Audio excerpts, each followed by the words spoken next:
I hope you don't expect us to save you. We don't do that anymore on Harmless Phosphorescence!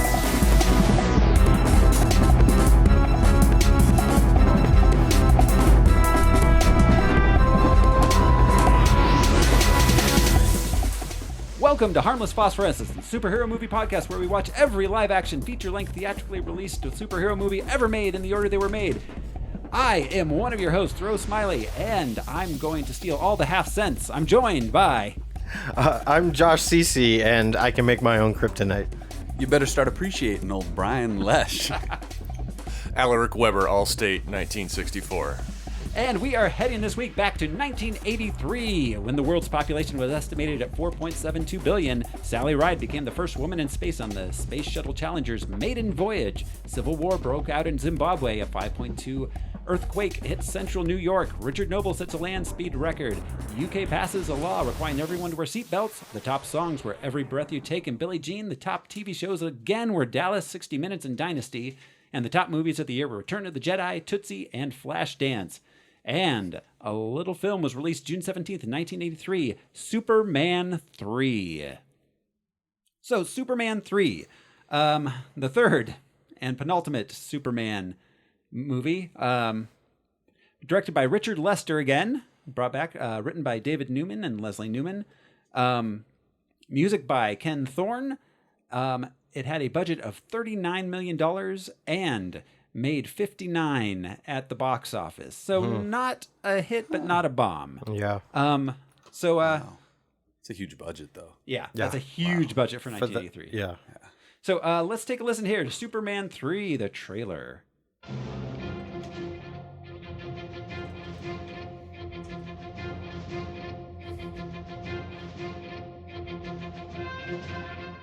When it's time for adventure, it's time for Superman. Alexander Salkind presents Christopher Reeve and Richard Pryor in Superman 3. This time, Richard Pryor has come to Metropolis. Oh, I'm sorry. And he's got something to sell. He's the best con man and the world's greatest computer genius. Let me tell you something. I can't ski! But then he falls for a scheme to turn the ultimate computer into the ultimate weapon. Well, what will it do for me? It will do anything you tell me to tell it to do. A machine so powerful, Baby! It's Daddy! it can control the Earth.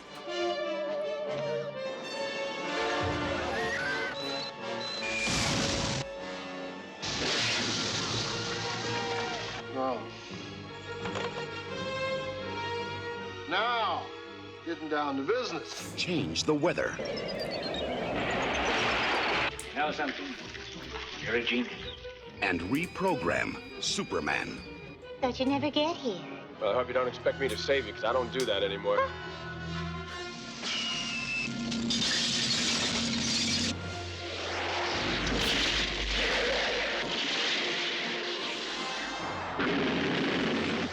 He didn't die. I asked you to kill Superman, and you're telling me you couldn't even do that one simple thing. All right, Webster, the game's over. But only the man who pulled the switch on Superman See, I'm not with them, Superman. Could have fooled me, mister. can pull the plug on Super Machine. You're going to go down in history as the man who killed Superman. Right. This trailer brought to you by Reader's Digest.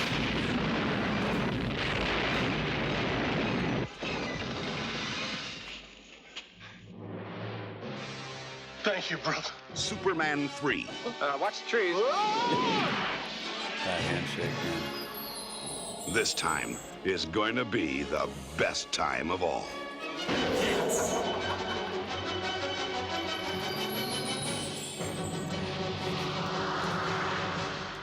The best time of all. So many half-truths in that trailer. Yeah, so many. Hey, man. Right from that trailer, though. Oh, it sounds Oh, great. it sounds fantastic, yeah. Yeah. So This one hinges largely on the creation of some. Wait, do we? Here. Oh, it stopped. Okay, the trailer was still going. It was just at the end of the trailer. There were like 15 seconds of just whooshing noise with the title. That was just me. Anyway. So this movie hinges largely on kryptonite. Al, do you have anything to tell us about kryptonite? Wow, yeah, I did a lot of research into some kryptonite. Wow. What is its number? Anyway. Yeah, it doesn't have a number because as opposed to krypton, which is an element, kryptonite is a composition of elements. Oh, wow. It's sort of like a mineral you would find I'm blanking. Table salt, malachite salt. Yeah, stuff like that. Yeah. Krypton. Oh, I wrote it down somewhere. Krypton. Hang on. There it is. Krypton itself, the element is atomic number 36. Just so you know. Wow. And it's a noble gas. Weed number. It's a noble gas. Oh. Yeah. Most of the time it doesn't interact with other, But it has nothing to do with the other planet elements. Krypton. No. So I've been lied to my entire life. Yes. Damn you, science. Public education, man. Kryptonite itself as a concept, its first appearance was on radio in the Adventures of Superman, June 1943. It wasn't adopted into the comics until November 1949 in Superman number 61. It started out there was there was an unpublished story in 1940 written by creator Jerry Siegel. So the concept did start with him, but it wasn't used in the comics until much later. interesting. Yeah. Drains Superman's powers originally it drained Superman's powers while giving powers to humans. Whoa. Okay. So like a transfer. Sort of, yeah. But it wasn't used. I forget why. It's more interesting, I think, that way. Yeah. I think in the story that was in, Superman revealed his identity to Lois Lane, and the editors just didn't want to do that yet. So they passed on the story. In the radio episode, The Meteor from Krypton, it was a plot device for Superman to discover his origin. In the radio show, Krypton was a planet that was in the same orbit as Earth, but on the other side of the sun. It was in our solar system. It was in our solar system. Oh, wow. It was in the radio show. So always masked by the sun. We would never see it. Yeah. But also always around our yellow sun, but they may have not have come up with that. Yeah. I'm unclear as to whether it also exploded in the radio show, but probably did. So it wasn't really there anymore. But then there would be all this kryptonite floating in Earth's orbit. Right, but the Kryptonians will have lived, so the source of his power is our yellow sun. Oh, right. I see. But they'd have the same sun, but they may not have come up with that till much later. Yeah, that's Man, possible, and if that planet had been destroyed, as opposed to there would have been a lot of debris in our orbit and Exactly. no Earth left. As opposed to There'd be a lot of issues if a planet in our solar system exploded. It'd be a problem. Yeah. it was first introduced into the comics in 1949. Dorothy Woolfolk was the editor at the time, I believe, and she was quoted in a 1993 interview that she felt that Superman's invulnerability was boring. Yeah. So they brought in the... You think? Yeah, exactly. Wow, and his one weakness spices that up. Yeah, his one weakness being real thirsty. Right. Yeah, exactly. Being a virgin. Right. The term kryptonite has come to be a colloquialism akin to Achilles' heel for a weakness. As One we know weakness, by Three Doors yeah. Down. Mm-hmm. Oh, God. Never. Enough said. Please don't play a clip of that. Originally in the comics, kryptonite was red in color. In 1949, it was changed to green in Action Comics number 161 in August 1951.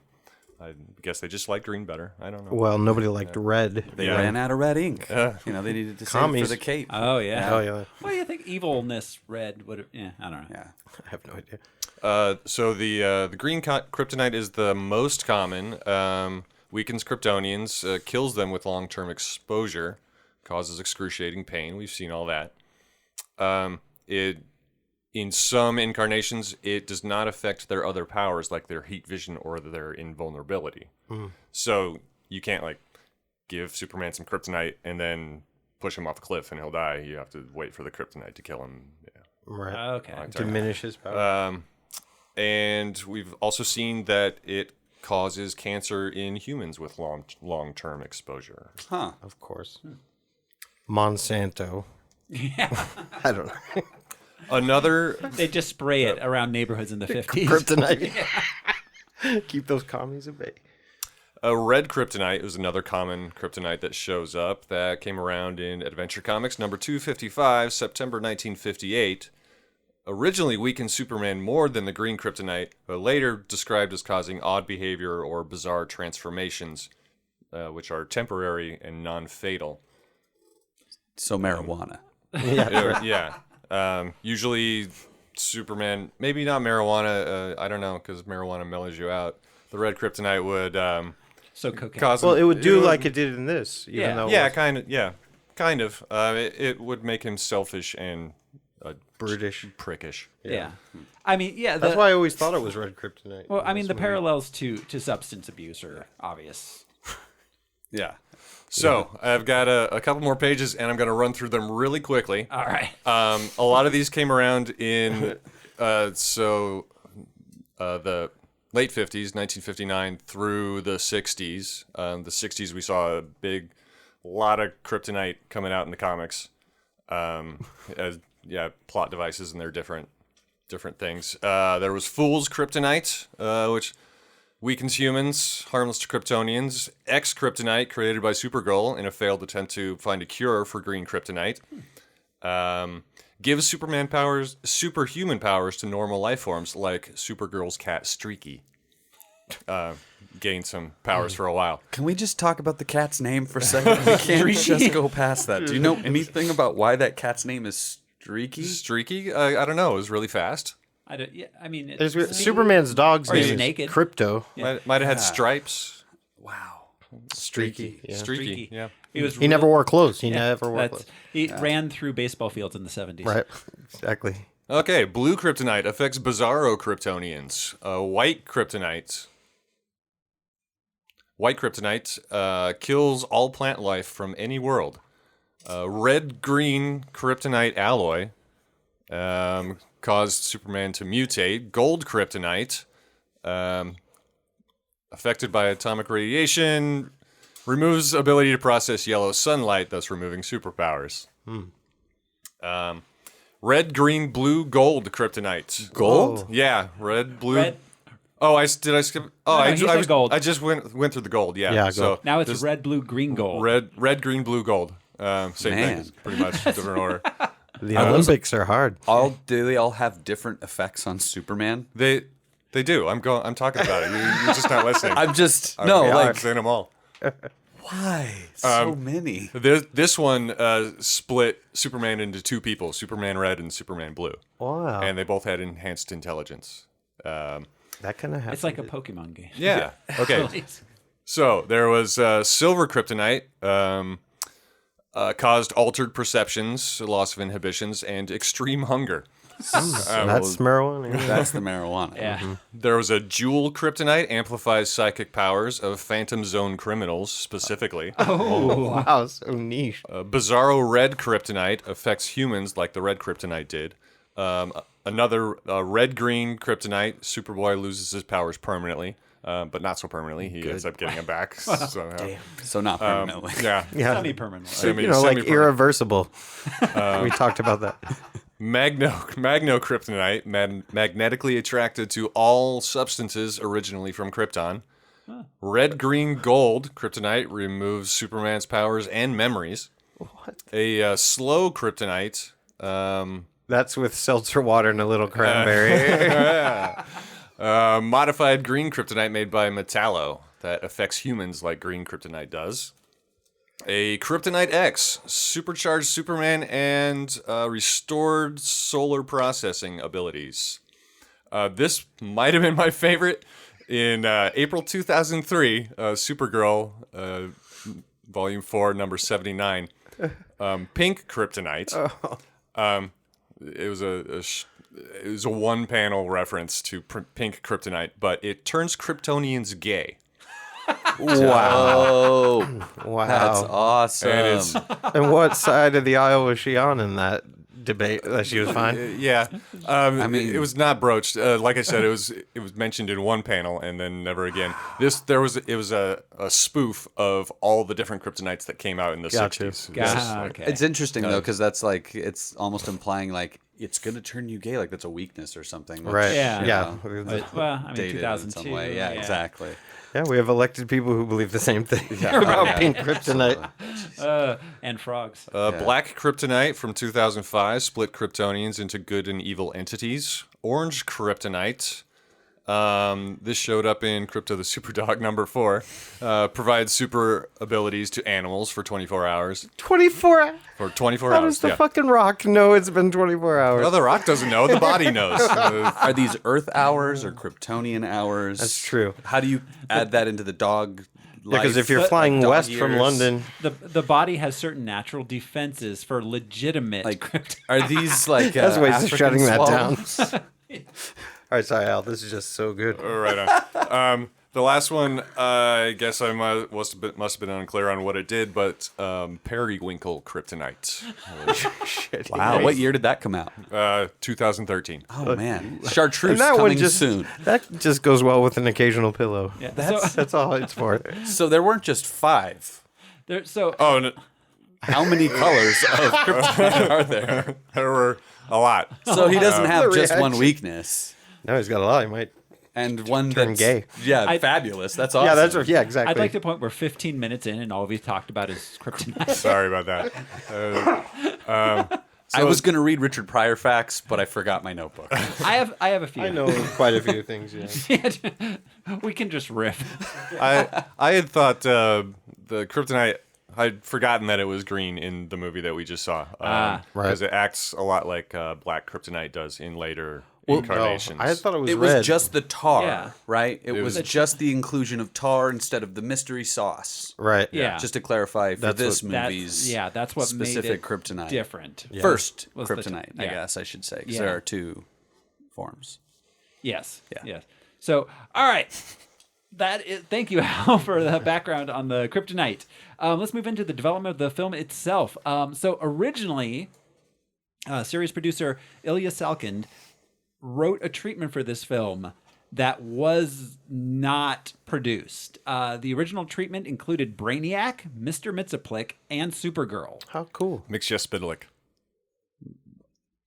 Just Sorry. Wait, I Say was thank wondering you. the same thing. Wait, did Super Friends lie to me? Yes, Superman's Super Friends lied to you.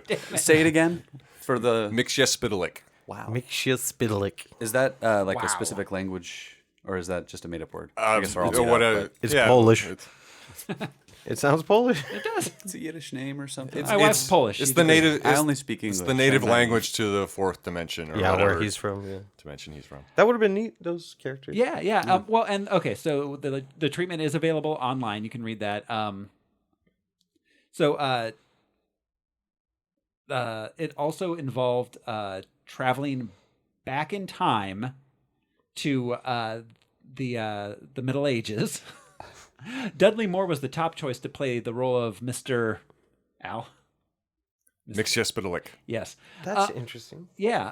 Because Peter Cook is in Supergirl. Yeah, exactly.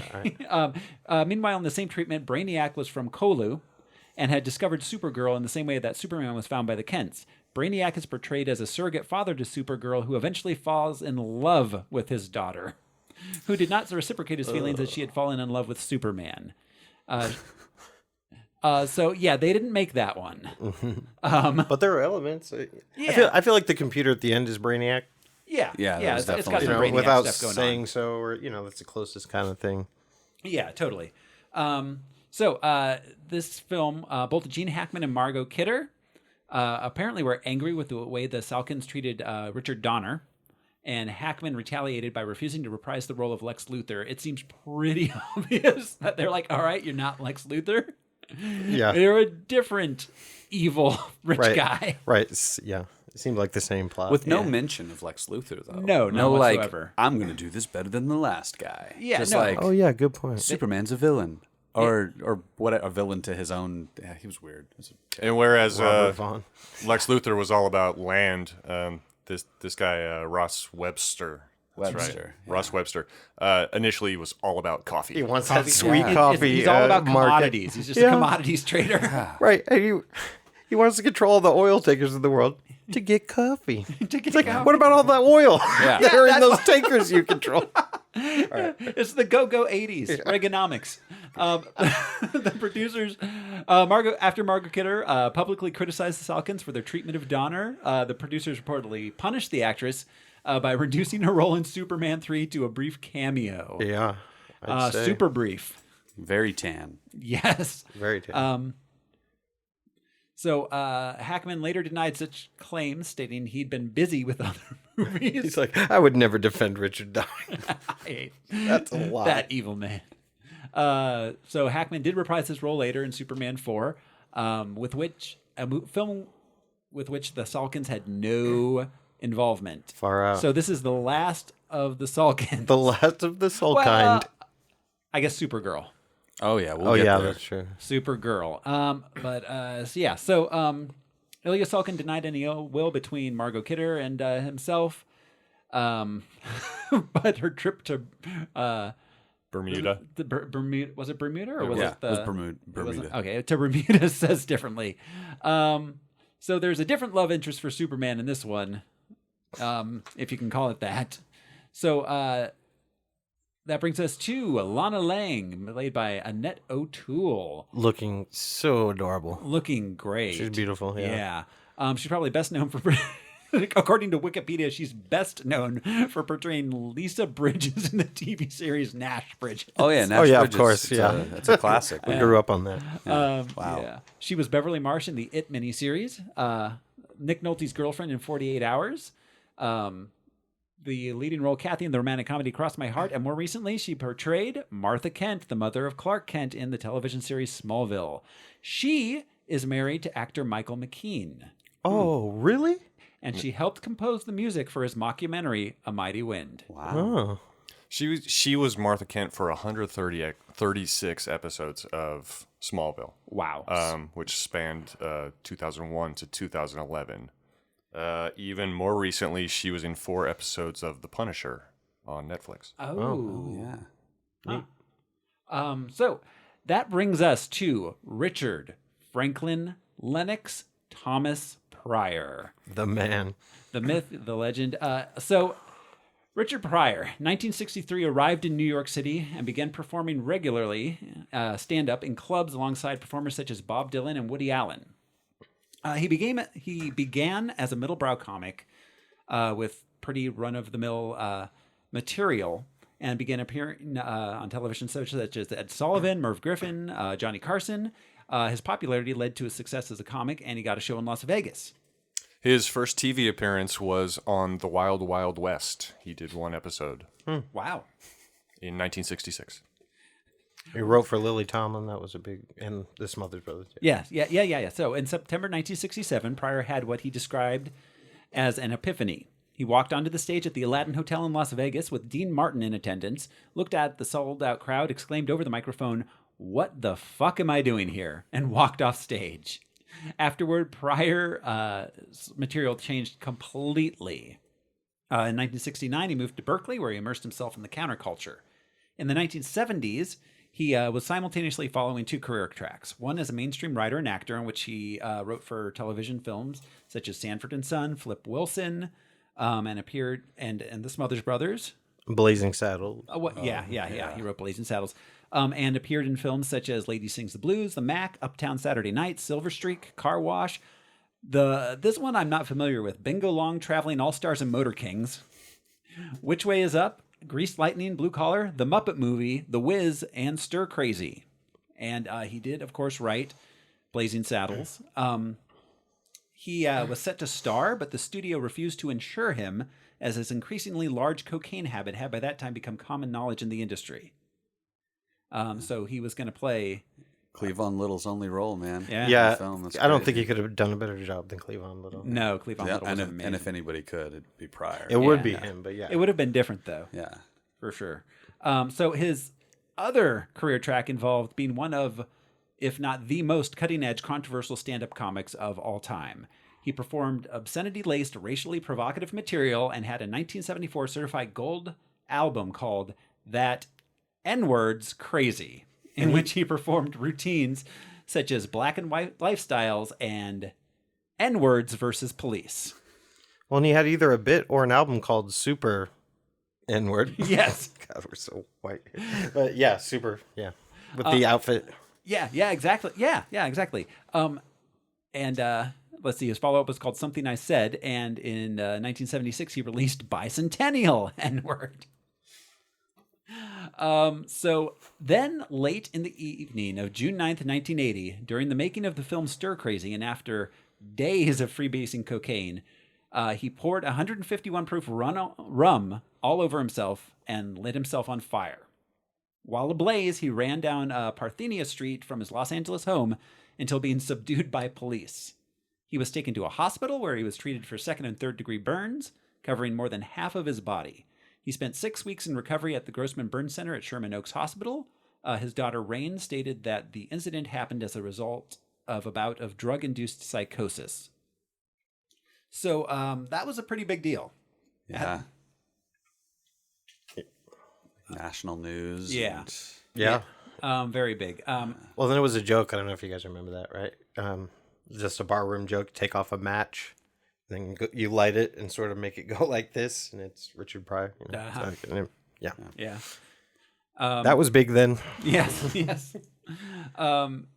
He joked openly about He it did. himself. Yeah, I did He love in the has a- Sunset He had a Strip. great stand-up set. And- Oh, yeah. It was a and huge failure, and then he did it the next week or whatever. In I his forget. comeback, comedy in his show. comeback, Ah, God. he joked about it. Yeah, just totally. so open about it.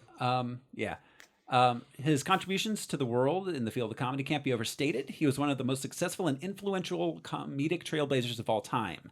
However, we're not here to talk about that. We're here to talk about Superman 3. I mean, it's the same thing. Yeah. Honestly. Well, this is a Richard Pryor vehicle. It is. It was. This movie exists for Richard Pryor more than Superman. Superman is like scenery in this movie. Almost. Yes. He has a B story, his high school reunion. That's an episode of 30 Rock. It's just like, what's Superman doing? So after an appearance by Richard Pryor on The Tonight Show, where he told Johnny Carson how much he enjoyed the Superman series, the Salkins were eager to cast him, and they wrote the film around him. Clearly. So And they admired him enough to have him start in a welfare office. Yeah, wow. Yeah, this movie just started from the bottom. Yeah. Literally. Yeah, exactly. But there's an undercurrent. The only really interesting thing about the actual production of the film was that the Atari, which was owned by Warner Brothers at the time, created the video game computer animation for the missile defense scene. Oh, yeah. That was Superman very fun. defense scene. Yes. Yes, That was- right. They should have made that into a video game. So once again, I believe it is time for our weekly Siskel and Ebert. Oh, all right. Our next movie is Superman 3, the third in what could be an endless series of adventures starring the mild-mannered reporter who turns into the Man of Steel. And in this adventure, Superman has a new friend and a new enemy. The friend is played by Richard Pryor, is a computer programmer who's enlisted by the enemy, who's played by Robert Vaughn. And Vaughn's plan is to use an Earth satellite to change the world's weather and become a multi-billionaire by cornering the commodities market. Richard Pryor is the best thing in Superman 3, maybe because we know Pryor's basic character so well. It's interesting to see how he reacts to being trapped inside a Superman movie. But the movie never does as much as it could with the relationship between Richard Pryor and Superman. Instead, it devotes most of its time to a series of stunts and spectacular special effects. It all but ignores Superman's dual identity as Daily Planet reporter Clark Kent, and that was always fun in the first two films, that contrast between these two different kinds of characters. And this movie gives Superman a little love interest with Annette O'Toole, but oddly enough, their love affair is pretty standard. It could happen between any two people. It doesn't depend upon the fact that Clark Kent is Superman. Superman 3 doesn't have the human touch of the first two movies. Doesn't have the interest in what a person would be like if he were invincible or nearly invincible. And Superman 3, well, it's well made, it's entertaining, but it's got too many stunts and it's just not quite special. I liked it even less than you did. It does something I didn't think a Superman movie could ever do for me, and that is bore me. This movie is missing a great love affair. That's what the first two pictures had. Interesting love affairs, Clark and Lois, Superman and Lois. Marvelous stuff. Here, that little love story with Lana Lang and the hometown girl and Clark, and that should have been the back half of the movie. Instead, as you say, more stunts. Richard Pryor, wasted here. He's a goody-goody guy, not real evil. I was disappointed. I think that Richard Pryor is always best in the movies when he's a narcic, when he's an enemy of the establishment, when he's an outsider, stirring things up. And here, he's a nice little guy. You pat him on the head. He's a schmo. He's Superman's pal. Don't drop me, Superman. He's too nice in this movie. He ought to get in there and really mess things up. Ever since his accident, he's been playing nicer and nicer guys. I want him to be real, real evil. Coming up next at the movies, Dan Aykroyd and Eddie Murphy playing a rich kid and a bum who trade places. Wow. Spoiled that whole movie. Wow, yeah, he did. They trade places. Yeah. So, maybe next week we'll do Trading Places. Okay, so they're wrong. Yeah. Yes, on a number of things. Yeah. A number of points, they are wrong, yeah. The Lois Superman dynamic in the first two films was weird. It was almost aggravating. Yeah. Cocaine fueled, for sure. Uh-huh. But we already did the first two Supermans. So, you guys ready? Let's jump into Superman 3. We open on Gus Gorman at the unemployment office. Yeah. He can't find or keep a job. 36 weeks without a job. Yes, 36 weeks on the dole. Well, and there was either not enough diversity or too much diversity in the waiting room of that welfare office. Right. A lot of darker shades than pale. It was pretty offensive. Gus had been, every job that he had for less than a day. Mm-hmm. Yeah. Yeah. And that was a ne'er-do-well 36 months ago. Yeah, exactly. Like, So 3 solid years on welfare, which is... Oh, no, I'm sorry, not 36 months, 36 weeks. Or 30, oh, 36 yes. weeks. Okay. But the That's last still... job that he had picked up, Right. supposedly, he quit or got fired in less than 28 minutes. Yeah, it was a fast food job or something. Yeah, exactly. So, I mean, that's pretty offensive, and, I mean, welcome to Reagan's America. Yeah, seriously. Yeah. Superman's a big part of that. Yeah, for sure. You can feel that in every one of these movies, too. Oh, God, yeah. So, he finds out he's no longer eligible for unemployment, and at that point he sees an ad on a matchbook cover. It was on a matchbook. Yeah, it was on a matchbook cover. Yeah. Learn to computer code. Yes. He hasn't even left the unemployment office, and he has to bum a light to smoke a cigarette. Yeah. And there's just smoke everywhere in the office, in the waiting room. Well, I don't know. A lot of our younger listeners probably didn't live in the time where people just smoked everywhere. Just everywhere. In the government buildings. Yeah, they would go indoors to smoke to escape the weather. Yeah, it's cold out. Let's go in here and smoke a cigarette. Right. In this diner. So meanwhile in the street, mayhem. Yeah. So this scene that starts encompasses Jimmy Olsen, there's the blonde woman, Lorelai. It starts with Lorelai walking by. And right, she sort of sets it off. Some guy gets distracted by her beauty and walks into a pole, and then he falls on the toy penguins. Yeah, the penguins. And then there's a roller skater skating by that tries to avoid the penguins and ends up running into the hot dog cart, which then runs into the 3 telephone booths that all fall over like dominoes. Right, and they brought back that style of telephone booth after they made a joke about it in Superman 1, that those phone booths aren't around anymore. Yeah, exactly. Yeah. Just for the bit, because it's Richard Lester. Well, right, yeah. That was one of the most elaborate, mousetrap. It was just like Mousetropolis, whatever. The choreographed mayhem. The toy penguin catches fire on a road flare. There's a seeing eye dog that chases after another dog, which is... They're trained not to do that. I know. That's so that is not a well-trained seeing eye dog. And the guy thinks he's walking the concrete thing. Right. The leveler. The painter. The painter. Is the thing the blind guy he grabs. The stripe painter. The stripe painter in the street. And see, Clark blows out the flaming penguin, and there are more blind person gags.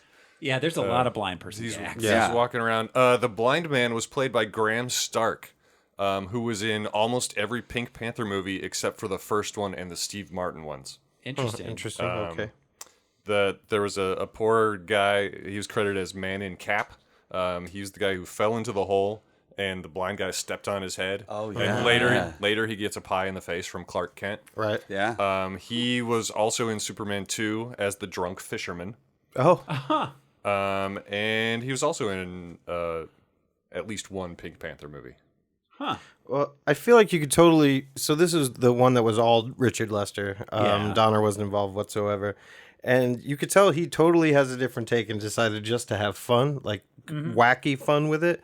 It's almost like when Joel Schumacher took over the Batman. Yeah, you know what I mean? very Like, much. just like, this is supposed to be goofy for kids kind of mentality. Yeah, exactly. And I feel like that was all over this. Like, there was no heaviness that Donner Yeah, brought. has that ever worked out for a superhero movie when it's taken over by someone else who's like, it's campy, it's fun, it's I don't for think kids. it's ever worked, yeah. It wasn't a superhero movie, but when they did the 180 and they tried to make Donnie Darko really funny. Oh my god! I made it through about that- 5 minutes of the second movie. That wasn't a thing. The second, Wait, there was a second movie? There was a sequel to Donnie Darko. There was yeah. a second movie. It was basically his sister. The same exact story, pretty much. But It was just his terrible. sister. It was really So terrible. it was called what? Like Becca Darko? It was like or what's her Darko name? 2000. Donnie Darko too. Something I thought was funny when they introduced Clark, he's buying a newspaper. Yeah. Doesn't he get those for free? Right. You would think. You would think. Is it his competition, or is it like the New York Times? Or Clark does not believe in competition. It's boy's life, you guys. Right, that's what it is. He also doesn't believe in getting things for free. He's Right. He's That's a Boy true. Scout. Good point. Yeah. So Superman changes into a photo booth, saves the man from drowning in the car. And one of the most adorable sequences in this movie, he Right. gets the photos out of the photo booth where it's him changing and gives the little boy half. Right. Yeah, just the one he that's takes just the time. him. Yeah. And you notice in each one of those, he's changing, but he's looking straight ahead, like better than I've ever taken any he's photo booth photo. He's not Like- even changing, really. He's just, I mean, he's Yeah. just changing, you know? He's not changing out of his clothes. He just changes into Superman. And I argue that this was another situation where he could have saved the day as Clark Kent. Yeah. He could have smashed open a window or just tore that like sunroof thing Yeah. that like Superman did. Yeah. It was just No, this was... So this movie is basically about how Superman doesn't do anything necessary. right. He's an unnecessary character in his own film. Yeah. Yeah. It's a Richard Pryor movie, you guys. Yeah, it's completely a Richard Pryor And movie. he's the hero. Yeah, no, Richard Pryor creates the problem and solves the problem. Yeah. Meanwhile, in computer school, Gus Gorman is proving he's a computer genius. Okay, yeah, so another thing. Couldn't he have just been a computer genius? Yeah, Right. why did we have Why to... do we have to start him in a welfare office? Like his last job was fast food and Well, yeah, he's we- accidentally good at this. Yeah, that was a weird, like, intro to the character. Right, like he couldn't have gained that knowledge. He's on just his own, a so- savant. Yeah. Like, in a thing that you're not necessarily naturally a savant in. Well, They're I like, mean- a guy like this wouldn't normally know how to do This this. engineer, everybody. man, he never even went to school, but he builds dams and bridges. Like, Well, I mean, okay, I can see how the argument is that, he has to have a certain moral ambiguity in order to go along with Ross Webster's evil plans. Oh, you mean for He's the broke, scheme he came I up guess. with? Yeah. yeah. He also has. It doesn't have to be, but he's desperate for money, and that's what leads him to his plan to take all the half cents. Yeah. Right. And so then Webster notices him, and there are several times when he says, "What's in it for me?" If he'd been a successful computer programmer since he was out of high school, then he probably wouldn't have gotten in with this whole Well, thing. I mean, Well, it's, you can be an out-of-work computer programmer. can you? In 1983. I mean, I bet we could call some right now on the phone. I bet they're listening to us right Hang on, now. let me. All right. Yeah, no, but seriously, he definitely had to be a street hustler, essentially. Well, okay, so his plan that I'll mention briefly is awesome because it's the plan in Office Space, you know. Yeah, and they exactly. even mention it. They mention Superman 3. Yeah, in that. Office. Yeah. So, all right. At the Daily Planet, Lois Lane and Jimmy Olsen are going over pictures with Perry White. Clark enters and tries to convince Perry to send him to his high school reunion as a reporter. Perry relents and also sends Lois to Bermuda. To get that tan. So, bye, Lois. And I also want to point out, Richard Pryor's character, Gus, got so mad at the amount of taxes that were taken out of his paycheck. So mad. But again, it starts with him in a welfare office. Right? Where does he Yeah. think that? I bet you Reagan loved this movie. They probably bet you. screened it in the White House. Oh, my God. Yeah. So Gus Mooring got a job with Websco? Sorry, Websco. Websco. Like Roscoe, though. Yeah. And Ross Webster is apparently the humanitarian of the year. Okay. It's all those socks. Jimmy right. Jimmy was at the humanitarian of the year celebration, and he was supposed to bring back a bunch of photos. Oh, right. For the story for the planet, and he comes back with like 15 photos of Lorelai. That's right. Yeah. Ross Webster's arm candy. Yeah. And when they're showing the photos, 2 of them are just of her cleavage. Yeah, Like- just Yeah. Oh, Jimmy. Just her head So- is completely cut off. She caused all that chaos. She caused the Right. Yeah. Rube Goldberg All the myth- Yeah, device. Yes, she's exactly. so Flaming hot penguins. that she caused. Was that a ton. plan? Were they like No, trying to no. get coffee No, money no, or no. something? She's just that hot. Is Yeah, what she they're was saying. just walking around. She was just on her way to Right. Oh. Ross's place. Huh. Yeah. She must do that everywhere she goes, I guess. Yeah, that was the So, insinuation. yeah, exactly. So, yeah, Gus comes up with the plan to steal all the half cents. Then we cut to the bus to Smallville. Jimmy Olsen is annoying Clark Kent. Yeah. They come across a chemical plant on fire. Clark changes into Superman and saves a group of people by making them slide down a chimney? A tube. A tube. Yeah, it was Yeah, definitely a just chimney. Tube. I thought it was a smokestack for a second, but it was remarkably clean inside. Very clean. There's no just residue. smoke. tube. That's smokestacks are just tubes. Yeah. It's a Yeah, series of so tubes. how does he put out the fire? Okay, so he finds out that this is important. Yeah. That there's some dangerous acid in there that if it gets too hot will explode. Right. So he flies to a nearby lake, freezes it with his breath, and flies it back and drops it on the factory. Yeah. Well, and an ice cloud that could like kill the entire eastern seaboard. Yes. Is what somebody says at some point. Like this is a Chernobyl level event. Yeah. Oh, right. Yeah, at the and- chemical plant. Yeah. And they called it barrel trick acid or Beltrick acid, something like that. Is that a real thing? You're a scientist. Did I look it up? I didn't. It's brown kryptonite. Stay away from the brown kryptonite. So on the internet, they call it Beltrick acid, which is not a thing. But barrel trick acid could be derived from beryllium, so that might be a real thing. But the important thing is, right? did Superman need to involve the lake at all? So what does that do to the local ecosystem? No. Well, I'm talking about freezing breath. That was Yeah. an The breath he interesting uses use to of cool the things power down. set. Right. If I was 8, that was so interesting. Oh, yeah, yeah, exactly. But, No, but like thinking about it in real life, it was like, oh, that's gonna devastate everything. If when it nothing else, lands. then the chamber with the volatile, cool that down. Well, Yeah. no. When then the scientists could leave. he should have like carried it down and like set it down, but he like just tossed it. He's just like, "Fuck you guys, here's some ice." So not it even melts that. in Fuck the your air. lake. like Josh is saying, like what? Use the breath. yeah, like I thought he was just gonna freeze the acid Right. Freeze With his everything. breath. Could have, yeah. Yeah.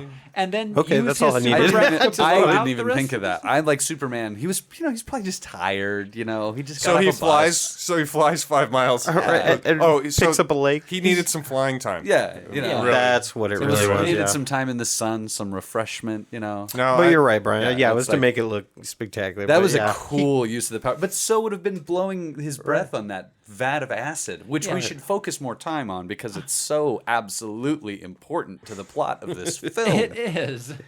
I can't. It's like the most Chekhov's gun thing I've seen in a movie in a while. Oh yeah, completely a Chekhov's gun. Well, because the scientist takes a minute to explain the acid to him, so it's I'm just gonna stay. You go save I'll more stay people here. if this melts because I can do. Do you want me to nothing. change the air temperature in the room? No, Superman. You've got stuff to do. So we quickly let's see. We arrive in Smallville at the high school reunion, the alumni dance to the Beatles. Oh, hang on, real quick. I'm sorry to jump back. The fire chief back at the fire was actor Al Matthews, and he would go on to play Sergeant Apone in Aliens and General Tudor in The Fifth Element. That was Apone, man. Oh, wow! I didn't even notice. Yeah, me neither. Huh? I was just watching. I was like, that guy's somebody. I was too worried about Jimmy Olsen, who broke his leg, broke his his camera, and 12 rolls of film. Jimmy Olsen's a terrible photographer. Superman sets him down on the gurney, and he says, "Al, my camera." Yeah. Well, he climbs a fire truck ladder. Yeah. Oh yeah. That somehow breaks. And he falls onto a roof. Something fell on it and broke the ladder. Yeah. Again, another mousetrap Rube Goldberg device in this movie. Yeah, exactly. No, that's Richard Lister's all about that. So if you've ever seen Help, he's all about that. That night they arrive at the Smallville High School reunion. They dance to the Beatles, which must have been before Michael Jackson bought them. That they were not going to be in a movie for another 20 years. Did Lester pull some strings? Oh yeah, that's true. He's a fan. And while he was dancing with Lana, Earth Angel was playing, which I thought that was cute. Yeah, that is. Yeah, runs into Lana Lang, does his bumbling lovelorn act for her. He dances like Donald Trump. I don't know if you guys saw that video. I don't know what that means. Of him and Epstein. There's this video. Like nobody's watching. Him and Epstein dancing? No, it's just Trump dancing at this event with Epstein. But they had a watching Superman dance. It reminded you? God, it's just the big boxy suit and it's so bad. Oh my God. Yeah. And so he's moving on because he erased Lois's mind, right? Yeah, which is totally a morally and ethically upstanding thing to do. Absolutely. But I just wanted to make sure because I was like, wow, he turns his attention. He was always in love with Lana. Lana was his first love. Certainly, but he gave up all of his powers for Lois. Yeah. Lois was kind of a big deal to him. Lois got for a off while. the hook because he he's like a demigod. Time. So he got her into bed once, and now he just he didn't quit it. Oh, that's true. Yeah, That's exactly. true. He's pretty interested in a recent breakup. Meanwhile, Brad Wilson, his old high school bully, shows up to hit on Lana. Is that the father of her kid? Brad Walsh. No, Brad was just the only eligible bachelor in town in Smallville. Yeah. So he's not her ex. That was a traveling salesman who came through Smallville. Yeah, but that was. And it's a mystery why Brad is single. He was a football player. He is a catch at Smallville High. That mustache. He was All-State 64. I assumed, was he the one in Superman 1 that was bullying Clark? See, I don't remember what that guy looked like. It definitely was not the same actor. No, definitely not the same actor, but I'm probably the same character. Lana spurns his advances and dances with Clark.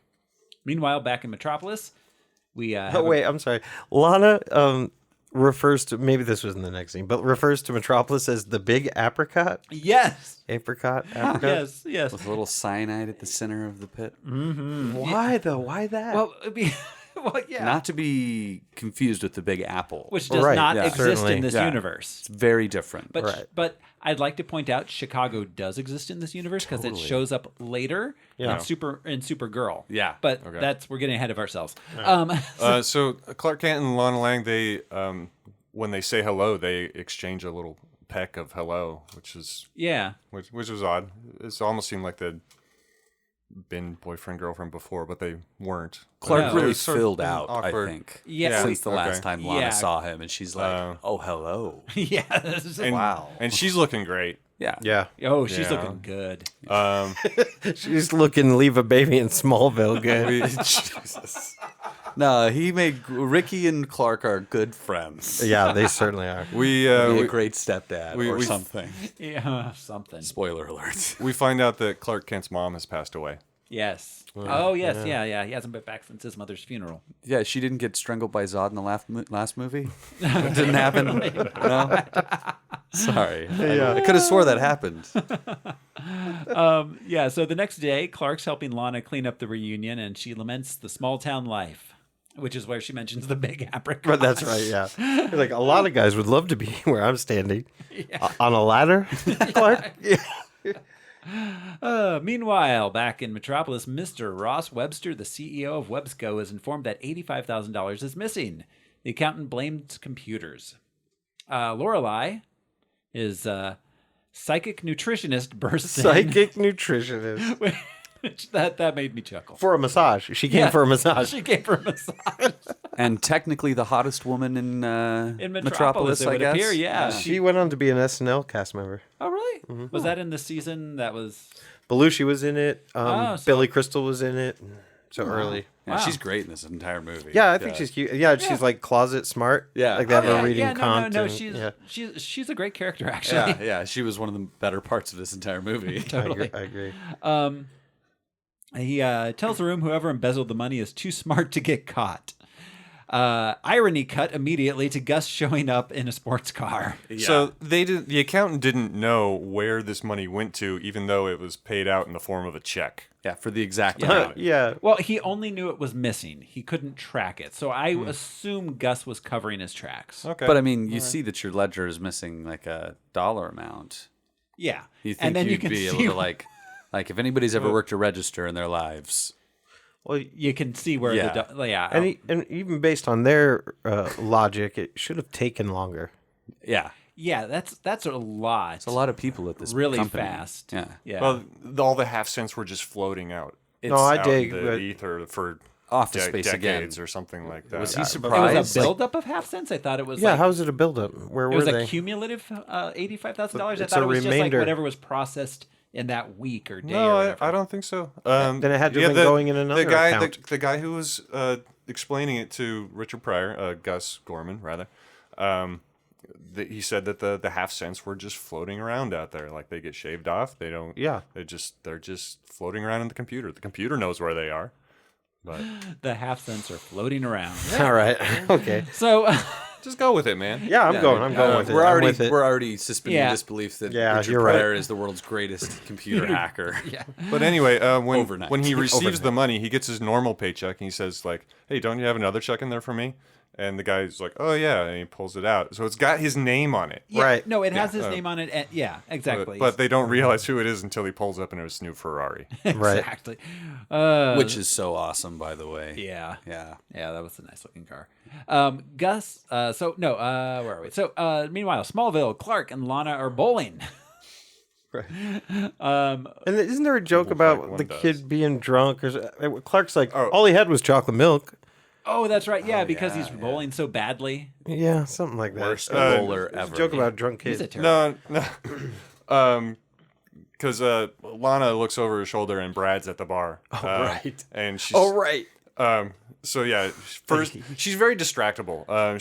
She's always having two conversations at once. Yeah, she's all over the place. Because But, Brad is following her around town. Yeah, Brad that's is true. No, Brad is Brad's super not into everywhere. her. Brad is everywhere. Yeah, the kids. that Lana is. The kid's not bowling very well, and she's talking about that. But then she sees Brad. She's like, and she says, "Oh, he's stewed to the gills in the middle of the afternoon." That's right. And then it's like, and Clark thinks he's talking about Ricky. He's just like, "Oh, I think he's only had chocolate milk." Yeah, it tickled So me. wholesome. Yeah, that was okay. So, He's got funny jokes. movie. It's a funny movie. Okay, so She mentions that Ricky's the only kid in town without a father. Yeah, that's wow. wow. Not subtle. People don't. Lana. Yeah, are the Kents the only ones who die in Smallville? Right. So the kid who played Ricky, what was his name? Paul Kathler or something like this. This was his only movie credit. He was great. Wow. He was much like Jude and Swamp Thing. yeah, very. It was very. He was very early '80s kid. Yeah. Oh, Yeah. It was right out of my childhood. Yeah, he looked like the brother from 16 Candles, the same sort of like haircut. Yeah. You know? Well, yeah. The The Walkman. Totally.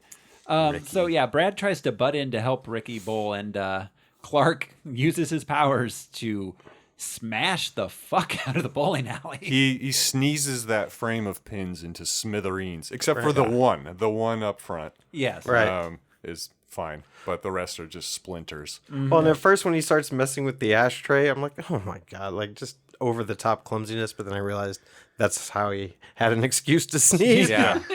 Yeah, literally. Another we all need Rube one. Goldberg device. Yeah. Yeah, you can't. No one just sneezes. Sneezes, yeah. It was not in planned Smallville. bumbling. Yeah. I've got to trip over this thing and sneeze. This boy is spare.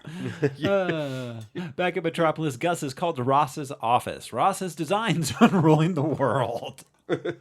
Everybody wants to rule the world. He knows computers can help him with that.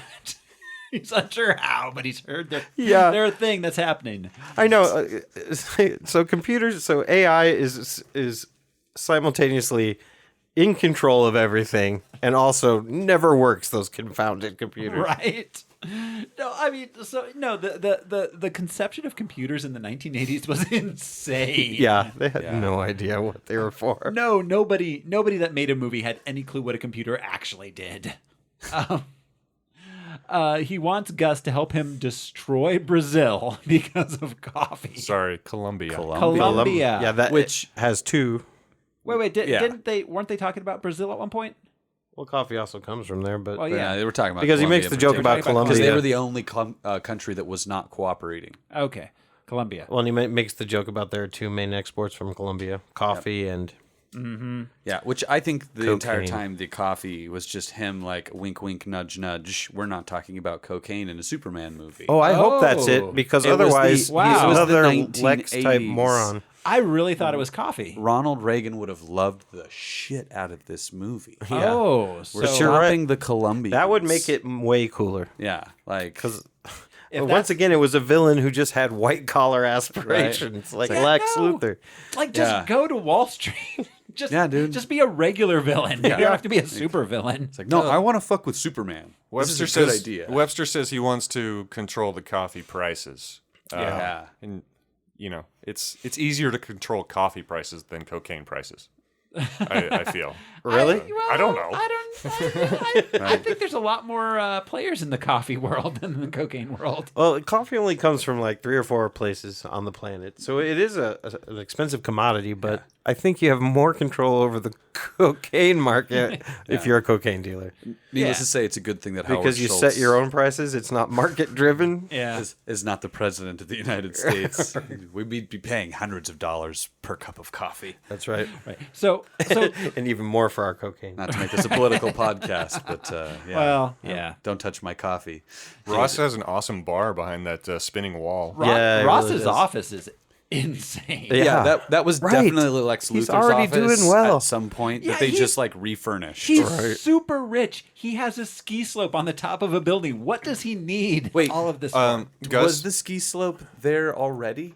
Yeah. Or was that part of The changing of the that- weather. Did changing that of the come weather? later? Yeah, when I thought when that they take was over like the a- satellite and change the Yeah, weather. I thought that they created that. So he had it snow just on top of the building. Yeah.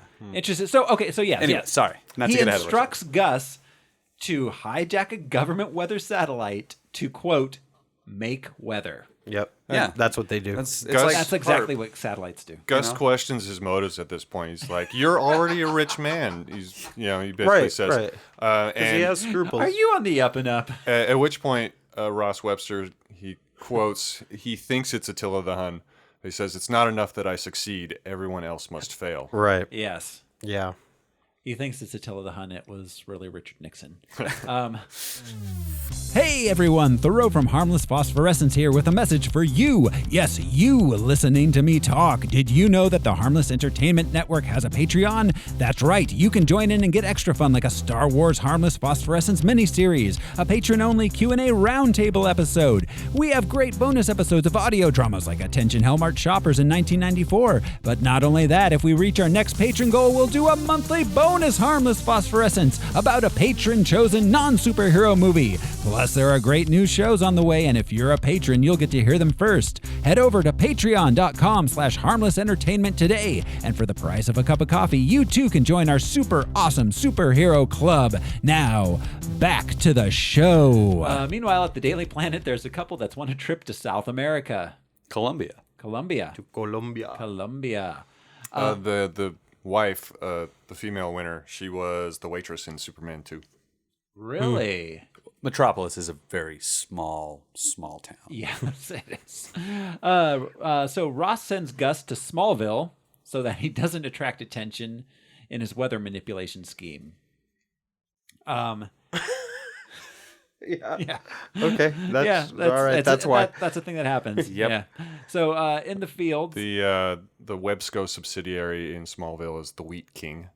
the Wheat King. Yes. Wheat King. Yes. Wheat King. So meanwhile, Since the Cheerio fortune that the Kents made. out in the fields, Clark, Lana, and Ricky are having a picnic. Clark eats dog food and makes a move on Lana. He thinks it's pate. Yeah, he has a second bite after she that says. was a really popular gag in the 80s. Right. Sitcoms, movies, like eating dog food thinking it's pate. Well, and it's probably still, but dog food like in the 50s and 60s was almost like corned beef hash. Like it had to be edible for humans. You heard it here, folks. Just eat dog food. Right.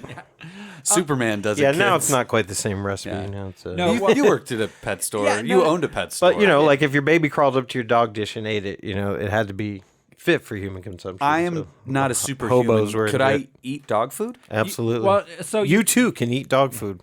And I'll tell We're you changing how. this podcast, folks.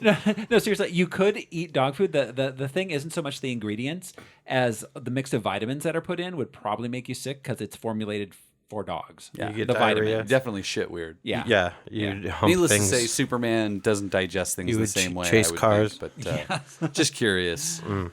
Lana's distracted by her car.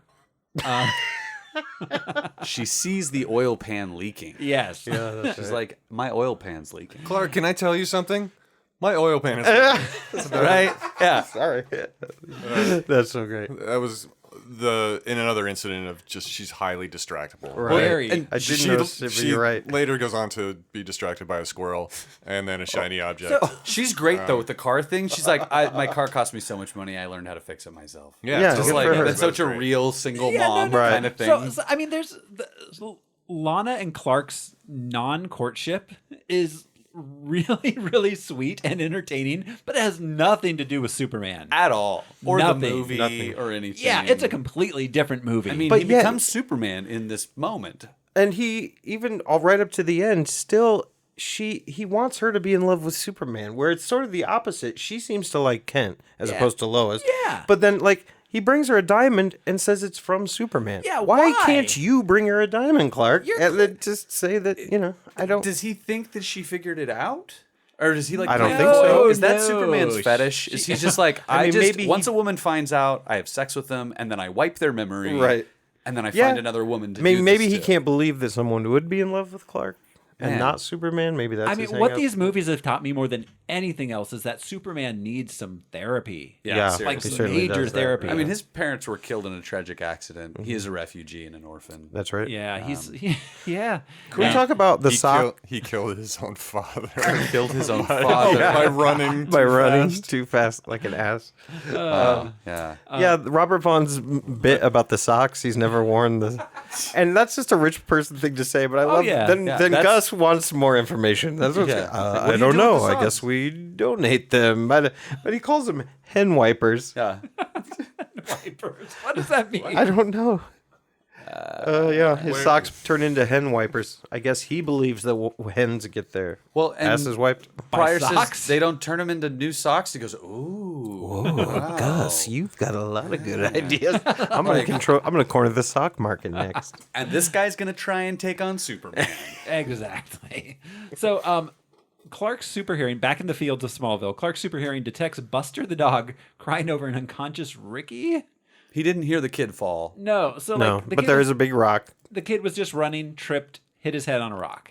which We that rock would assume. have torn that combine apart. Oh yeah. if it had run over it. Oh yeah. Well, that kid would have, wow. Torn that Torn combine. that No, they would apart, have too. shredded the kid, and the rock would have shredded it. Yeah. But anyways, Yeah. I'm just a farmer. I believe a different theory. I think that the kid got hit by just a rock. You know? Yeah, Someone just threw a rock. Somebody threw a rock. It might have been Brad. It was probably Brad. probably- He's doing he's- nothing but following them around. Brad He's is just the like, catcher Brad in the is- rye. I know how I can get Lana. I'm gonna throw I'm a gonna rock at murder Brad. her Ricky. This will child. impress the shit out of her. Yeah, Brad's not the best character in this movie, but he might be one of the more interesting characters in Yeah, this movie. he's funny. Yeah. Clark turns into Superman and saves Ricky from the Combine. Yep. And no one's And the mayor, wiser. the mayor finds out. Yeah. That's right. the Oh mayor. God. So meanwhile, Gus talks a night security guard. It was When Gus first No, showed up that's in later on. Oh no, you're right. I'm sorry. Go ahead. when Gus first showed up in town, this is before the picnic. He gets slammed in the lower regions. We're not sure. I wasn't sure if it was crotch or just his leg or something. But he's walking past the car that Clark is getting out of, and Clark slams the door into Gus. An actual case of unintentional bumbling. Right. At this point, Yes. he's just not paying attention. he just naturally bumbles at this point. There was another point earlier. A long time ago in the first sequence, where he saved Lorelei from getting hit in the face with a pie, Right. and just swoops around and hits some other guy in the face with a pie. grabs it. That's right. Yeah. It's yeah. just It was pie. There was okay. So this movie has literal pies. Yeah. face. Yeah, yeah. So Gus talks. So Brad's the security guy. Yeah, Brad's he the talks security security guard Brad. And he knew that all he needed to bring was booze. Yeah, and Brad's That was lucky, down. huh? He Yeah, did his right. field research on Yeah, that. I guess so. Yeah, or he just assumes any night security guard in Smallville is going to be an alkie. Yeah, fair. I guess fair. And why is there a security guard at this wheat place in Smallville? Well, obviously. Yeah, 'cause what that's was that where- building? Yeah, Brad needs to do Well, something. and there's double keys for the computer. yeah, like NORAD. You, Right. you have to insert both keys But, at once. but he's there because it's an out of the way place no one will think of. It just happens to have a computer terminal. yeah. And that's all he needed. But I mean, It was an active. wouldn't like a library? Well, yeah, I mean, there's so many. Well, it had to be part of the Websco Corporation, so they could use their computers, but it couldn't be at Websco corporate headquarters because it would be too easily traced. Okay. So they went to this smallish company out in Kansas. And yeah. A Websco subsidiary. Yes, exactly. And to this computer, which is under heavy lock and key, 2 keys. 2 keys, like The it's classic a nuclear 2-key submarine. Yeah. Richard Pryor got to do his white voice. Yeah. Oh, yeah. Oh yeah. Well, and the 2 keys with the elaborate tie the string around Brad's drunk ass hand. Yeah. Put the key in, and Gus fools him. You thought I was drunk, and he's just hammered. He's clearly completely slurring and hammered. falling over. Yeah. But he drinks him under the table. Yeah, exactly. So then he logs in the computer and causes a montage of money and traffic computer issues. His quote when he gets into the computer, he says, "Now we'll see what we'll see." Yeah. Touche. He's working his way to the satellite through every single computer system. Well, yeah. It seemed Yeah. right. Yeah, exactly. And he's fumbling. He was drunkenly fumbling through. Yeah, the Everything. computer ether. Yeah. He some ATM starts spitting out a bunch of money, Oh, right. and the traffic control signals. The traffic control was great. It was Yeah. like a Ferris Go Bueller haywire. Chicago kind Right. of thing. The red guy and the They start fighting. The green guy, Yeah. they start fighting in the The traffic. signal. Interesting. Yeah, that was cute. And expensive. Yes. very. Yeah, exactly. Yeah, he causes a lot of property damage and mayhem. Yeah. So he finally makes his way into the weather satellite and causes a violent storm to form over Columbia. Where the Jingo Bingo winners have gone for their Right. vacation. Exactly. Yeah. They have they have a little arc going on in the background. And Catholic Church. Yes. Oh yeah, they say, "Oh, look, a native wedding." And that would have destroyed the coffee crops. I don't. Yeah, I don't know what the actual plan is. It caused the guy on the news said it was causing intense rainstorms, and that it would threaten the coffee crops for the next 5 years. And I think just because it was too wet or something like that. Because Yeah, when it's just specific. When Superman fixes the problem, he dries out the coffee fields. But how does this benefit Ross? Right. He wants to control the coffee market. And the Colombians don't cooperate, I guess. So if their coffee crops are ruined, then they can't compete in the market, and he's already got everybody else under his thumb. It only grows at the equator, and like I said, about 4 different places. So Getting rid of Columbia would really screw up your coffee plant. Don't mess with my coffee. Don't. So, meanwhile, Ross is jubilant. He's skiing on his roof and decides to somehow steal all the world's oil. Holy cats. Yeah. Which seems more lucrative than coffee. I'm drinking coffee I paid $1 for. Right. But I paid a lot more for the oil I got. Exactly. Yeah, so just then, Gus runs in and informs him that Superman saved Columbia. He does his whole Superman act where he shows what Superman did. Right. It seems kind of improv. Ross is furious. He wants to stop Superman, and Lorelei mentions kryptonite. Gus, she gets it right the first time. She says, "What about kryptonite?" And they all look at her. She's like, "Or Kryptonham, or Kryptonheimer." Right. She keeps playing dumb. Yeah, but she is not dumb. She is not dumb. She's a plant. Yes. Gus then accidentally skis down the side of the building. Ross wants Gus to help him out with Superman, the Superman problem, and Gus says that he's not making enough money for this. At which point Webster says that he hates greed.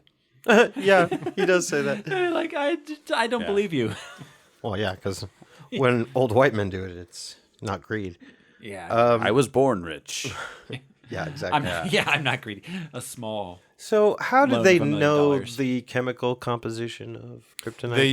They used the weather satellite to analyze the contents of the stuff floating out in space where Krypton was supposed to be. Science. That was the explanation. Jesus They used the weather satellite. That's right. And Gus designed synthetic kryptonite, but there's one unknown ingredient, and so he substitutes love. It was the ingredient we found along the way. He substitutes tar. He substitutes tar. Tar, because he was looking at his pack. 0.57% was the unknown amount. Any theories on what that might have been? By all rights, it should have been Krypton, but it wasn't. It was something that we just don't know of on this planet. It's something that we haven't discovered yet. Crack cocaine? But yeah, he discovered. It was the 80s. I don't know. 15%, according to the weather satellite, the kryptonite was 15% plutonium, which I'm pretty sure if you have anything that's 15% plutonium, Lex Luthor back in Superman 1 probably wouldn't have survived too long. If he had hair, he would have lost it quickly. Yeah. It's not good for anybody. Well, it's the unknown stuff that makes it less dangerous. Plutonium, is gonna. Yeah, there was tantalum, xenon, promethium, diallium, and mercury. And then this unknown thing. Mercury's not good either. Yeah, there's a lot not good in there. I was surprised there would be no carbon or silicon. You think it'd be like a silica carbon unknown kind of thing. Yeah. I don't know. Maybe they're not carbon based. Yeah. So at the Daily Planet, the trip runners are angry. Clark's writing a letter to Lana. She calls just then and tells him that Ricky promised kids that Superman's coming to his birthday party. Clark assures her Superman's going to show up. Mm-hmm. What an idiot. Yeah. Right? Dick move. Yeah, so the synthetic kryptonite... Yeah? It was at this point where Lana says, we think Superman is wonderful, but Clark, you're the best. So she's so into Clark. She's into Clark. She loves Clark, yeah. Lois Lane was into Superman. Lana Lang is into Clark. What is the dude is still not happy. Yeah, why can't he make this work? Because he is two people. He needs a therapist. He needs help. He seriously does. Yeah. I don't know. This retreading these movies is kind of making me depressed about Superman. He's a more complex character now than I ever thought he was. He really is, but it's nothing ever comes of it. He never makes any sort of headway. He just stays the same. There's no arc to this character. Idiot. Yeah, naive, but very strong.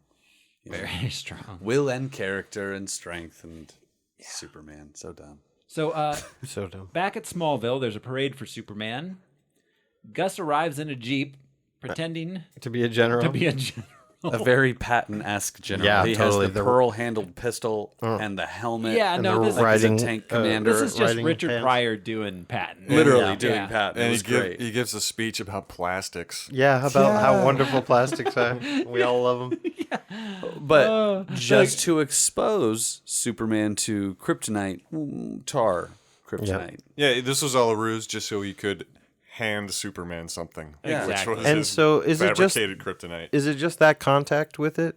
Or he doesn't carry it around with him, right? No, he takes it. He takes it? Yeah, Superman. He's like says, "Oh, this is very nice," and he sits down and he's Right. still holding it. Right. But But then, I He's mean, in his after that hands. scene, like, Oh, so yeah, I don't know all where- the effects happened, so it was just that contact with it turned. yeah, apparently that was enough. All right. So, well, I know that's not a satisfying Superman answer. Superman kept the kryptonite for an unspecified amount of time. I'm not sure, and in an unspecified location, but he did keep the kryptonite.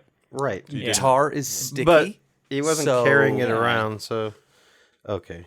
Yeah, it was not in his belt. It's a West African But swallow. I did want to point out, Joe, when he was talking about the ingredients in kryptonite, he made a reference to the bucket of chicken. The recipes. Oh my God. Okay, Superman 2 and Superman 3 have KFC product placement. But for some reason, he couldn't say the You're right. Kentucky Fried Chicken. Yeah, weird. Sorry. Weird. There was a Kentucky Fried Chicken poster in the utility closet. Right. Yeah. A couple of scenes ago, just in the closet. just in the closet. And in Superman 2, Subtle. they're coming out of a KFC when the all blows by. Yeah. Subtle. So Gus then calls Ross, tells him there was an unknown ingredient in the kryptonite, and Ross is angry about that. Meanwhile, back at Lana's house, she offers Superman decaf. Right, of course. She gets a call that there's an accident at a bridge. And he's all, baby. Yeah, he's like, there's no hurry, honey. And then proceeds to hit on her. She tells him he should go save the people, and he finally agrees, but he arrives at the bridge too late to help. Yep. And they let him know, too. Maybe he left the kryptonite back at Lana's at that point, because he probably never went back to Lana's after that. It just seemed to really hit him hard. You know, yeah, but that as small contact. As we were discussing about the kryptonite, the different varieties of kryptonite earlier, some a small exposure. You didn't have to have, it didn't have to be on you the whole time like the green kryptonite was around the chain. But a small amount of exposure to kryptonite could have lasting and lingering effects. So was he in kryptonite withdrawals? Is that why he was such a Oh, prick? yeah, He's just like, I need my fucking kryptonite with tar in it, man. Maybe. Shit. Maybe it was just the tar. He gets the shakes and shit. He's just like, yeah, man. Jimmy, I like my kryptonite smooth and easy. Chesterfield. So at that point, Superman flies to Pisa and straightens the Leaning Tower. And just straightens it. Right. Much to the consternation of a souvenir salesman. Meanwhile, back in his Stronzo Superman. I looked it up on iTranslate, and it came up with it's Italian for asshole. Ooh, nice. Yeah. Yes. They got a word for everything. There in Italy. In his tower, the vendor, the pizza vendor, was also in The Fifth Element. Yeah. What? Yeah, his name was John Bluthal. He was Professor Piccoli in the Fifth Element. He was also in Help. Was he? What was it? Casino Royale. Was he in Laverne and Shirley? Was he Gino? Is that the character's name? I didn't see. I don't have it written down. And he was a goblin like in him. Labyrinth. And we've got a couple other actors from Labyrinth. Interesting. Yeah. Coming up. Brits. Yeah. So in his tower, Ross realizes that the kryptonites caused the Superman being a jerk, and they can now rule the world through oil. At the Olympics, Superman extinguishes the torch. Which, so there were the Olympics in 83, apparently? I thought 84. Yeah, no, but this takes place in 83. Huh. It was released in 83, so. As a kid, I always wondered about that. And I forgot that happened in this movie. That's such a great, They were in Los Angeles in 84, I think. In the DC universe, it's off by a year or two. I don't know. Hey. That's true. Well, they have so many different kinds of medals to give out. There's pink kryptonite. There's very.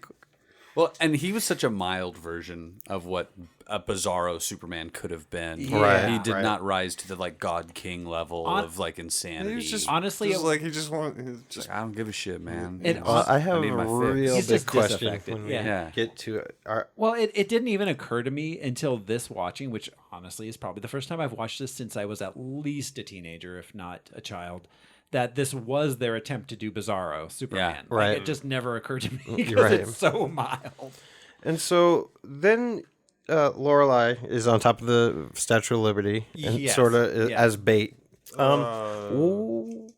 Is that? It's a little ways away. Oh, It's a couple okay, scenes sorry. away. It's a couple scenes All away. right, go. I'm sorry. I'll back up. But, well, so no. Okay, so in Ross's Tower, they plot the attack of the oil tankers. They're going to stop delivery of all the oil.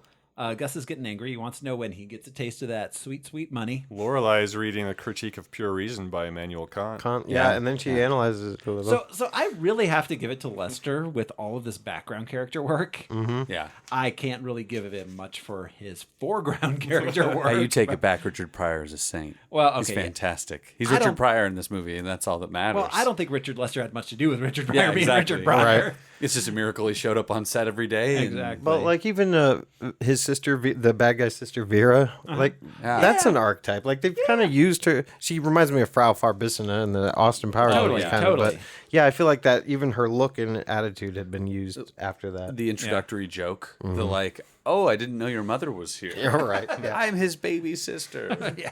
Whoa. So he tells Ross he wants him to build a special computer. He tells him it will do anything they tell him to do. He's got all the plans written out on various scraps of paper. A cigarette pack. Which is what they gum use. wrapper. He spreads it all over the table, and Ross is like, "What is it?" And Lorelai's just like, "It's a computer." Yeah, Right. she She can see. Just pops out of her head, pops out of her mouth. You know, Yeah. she can't. What was help her job herself. again? She's a psychic nutritionist. Right. Oh, well, Gives duh. massages. I mean, that's why she's so smart.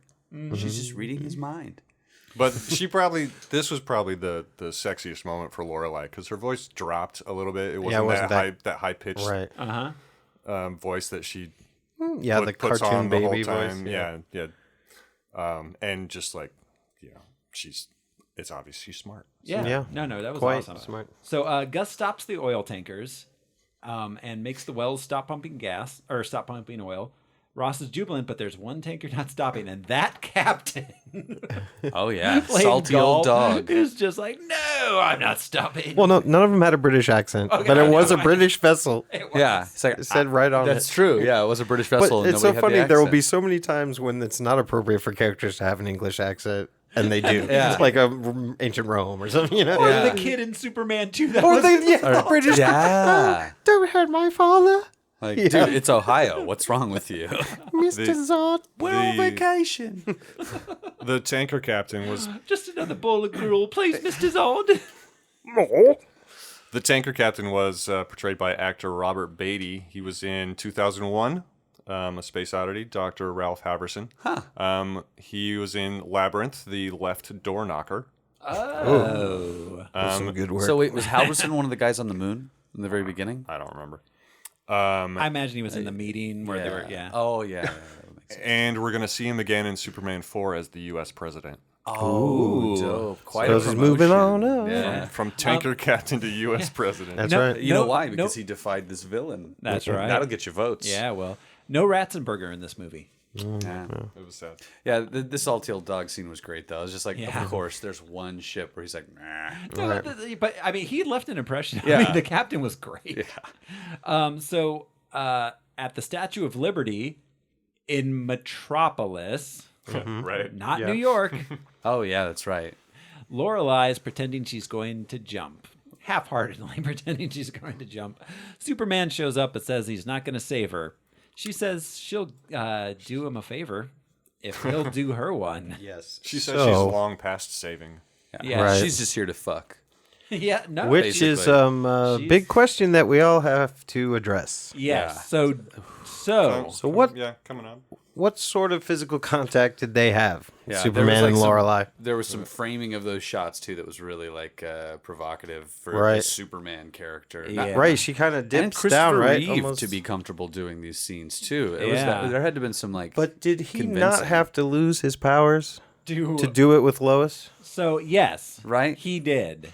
So whether Lorelai just gave him oral sex or regular, because it looked maybe like oral sex, she kind of leans down. Yeah, but either way, what? Yeah, I thought that was the whole deal. Okay, so if it wasn't sex in Superman 2, if it was love, why? I don't know. Like that it would cloud his judgment, maybe, or he would become too. He'd do something crazy like reverse time. Yeah, it's like a farmer telling his kids not to name the pigs. Maybe, you know. Wow. What? Don't grow attached to them. They're fragile. Yeah, they no, die. it's That is true. the story of rot. every immortal It's character true. Yeah. in history. It is true. Right. But man, oof, that metaphor. We're all Maybe pigs. This is actually Orwell. What? perhaps the kryptonite. Yeah. No, just what Joe said reminded me. Jude the other day said that he was reading George Orwell's Animal House. Oh my God. Like, I want to see that movie so bad. I do too. Wow, that's a whole different. Yeah. But some of the dynamics would be the same. Niedermeyer and John Belushi would fit right in. that salty Dean. Anyways, Al. Pigs and togas. I was going to say that perhaps the kryptonite affected him so that he could. Why are you always sticking up for your friend Superman?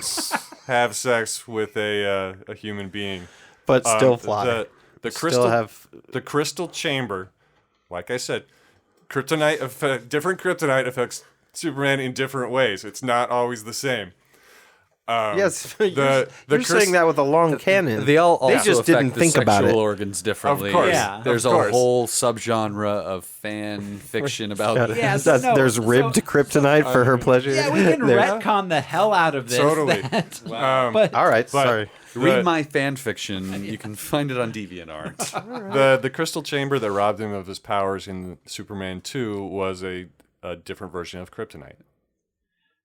Okay. Oh yeah. I don't Josh know. Is unconvinced. Lester had a really elaborate. I believe Al knows it. I don't planned. think the makers of these movies knew it. No, I don't think they did. The point is, Superman wanted some, and Superman got some. He did. He did. With Lorelai, he could honestly he could have done a lot worse. Absolutely. She's the hottest that's not what woman I'm saying. in Metropolis. I'm saying it took two it's been Superman movies established. for him to even This is get only down the with second Lois. time he's ever had Okay, so any sexual that's relation.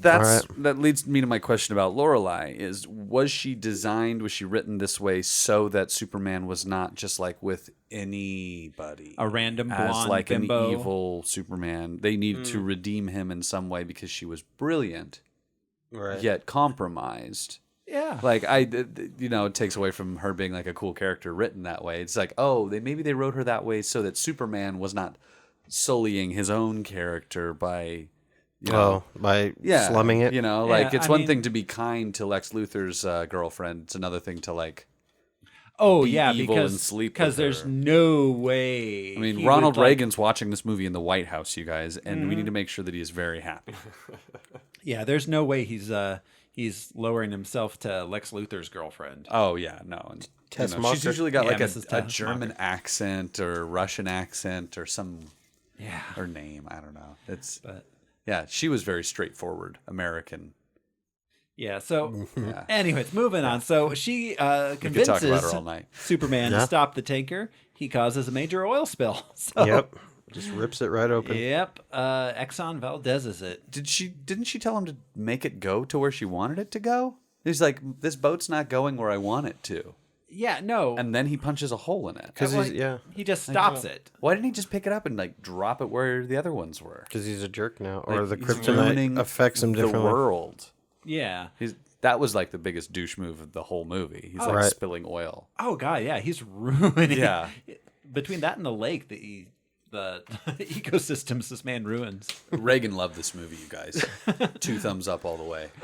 Meanwhile, I there's think he likes 4 best, but we'll get to that movie. Oh boy. Yeah. Oh. Yeah. Meanwhile, there's fights all over the country because of oil. Naturally. A helicopter delivers a shipping container to the Grand Canyon, and then Lana refuses to go out with Brad and decides to go visit Metropolis. Her son gives her the idea. Yes. Well, and Brad Brad does, yeah. He has exactly. the most amazing moment.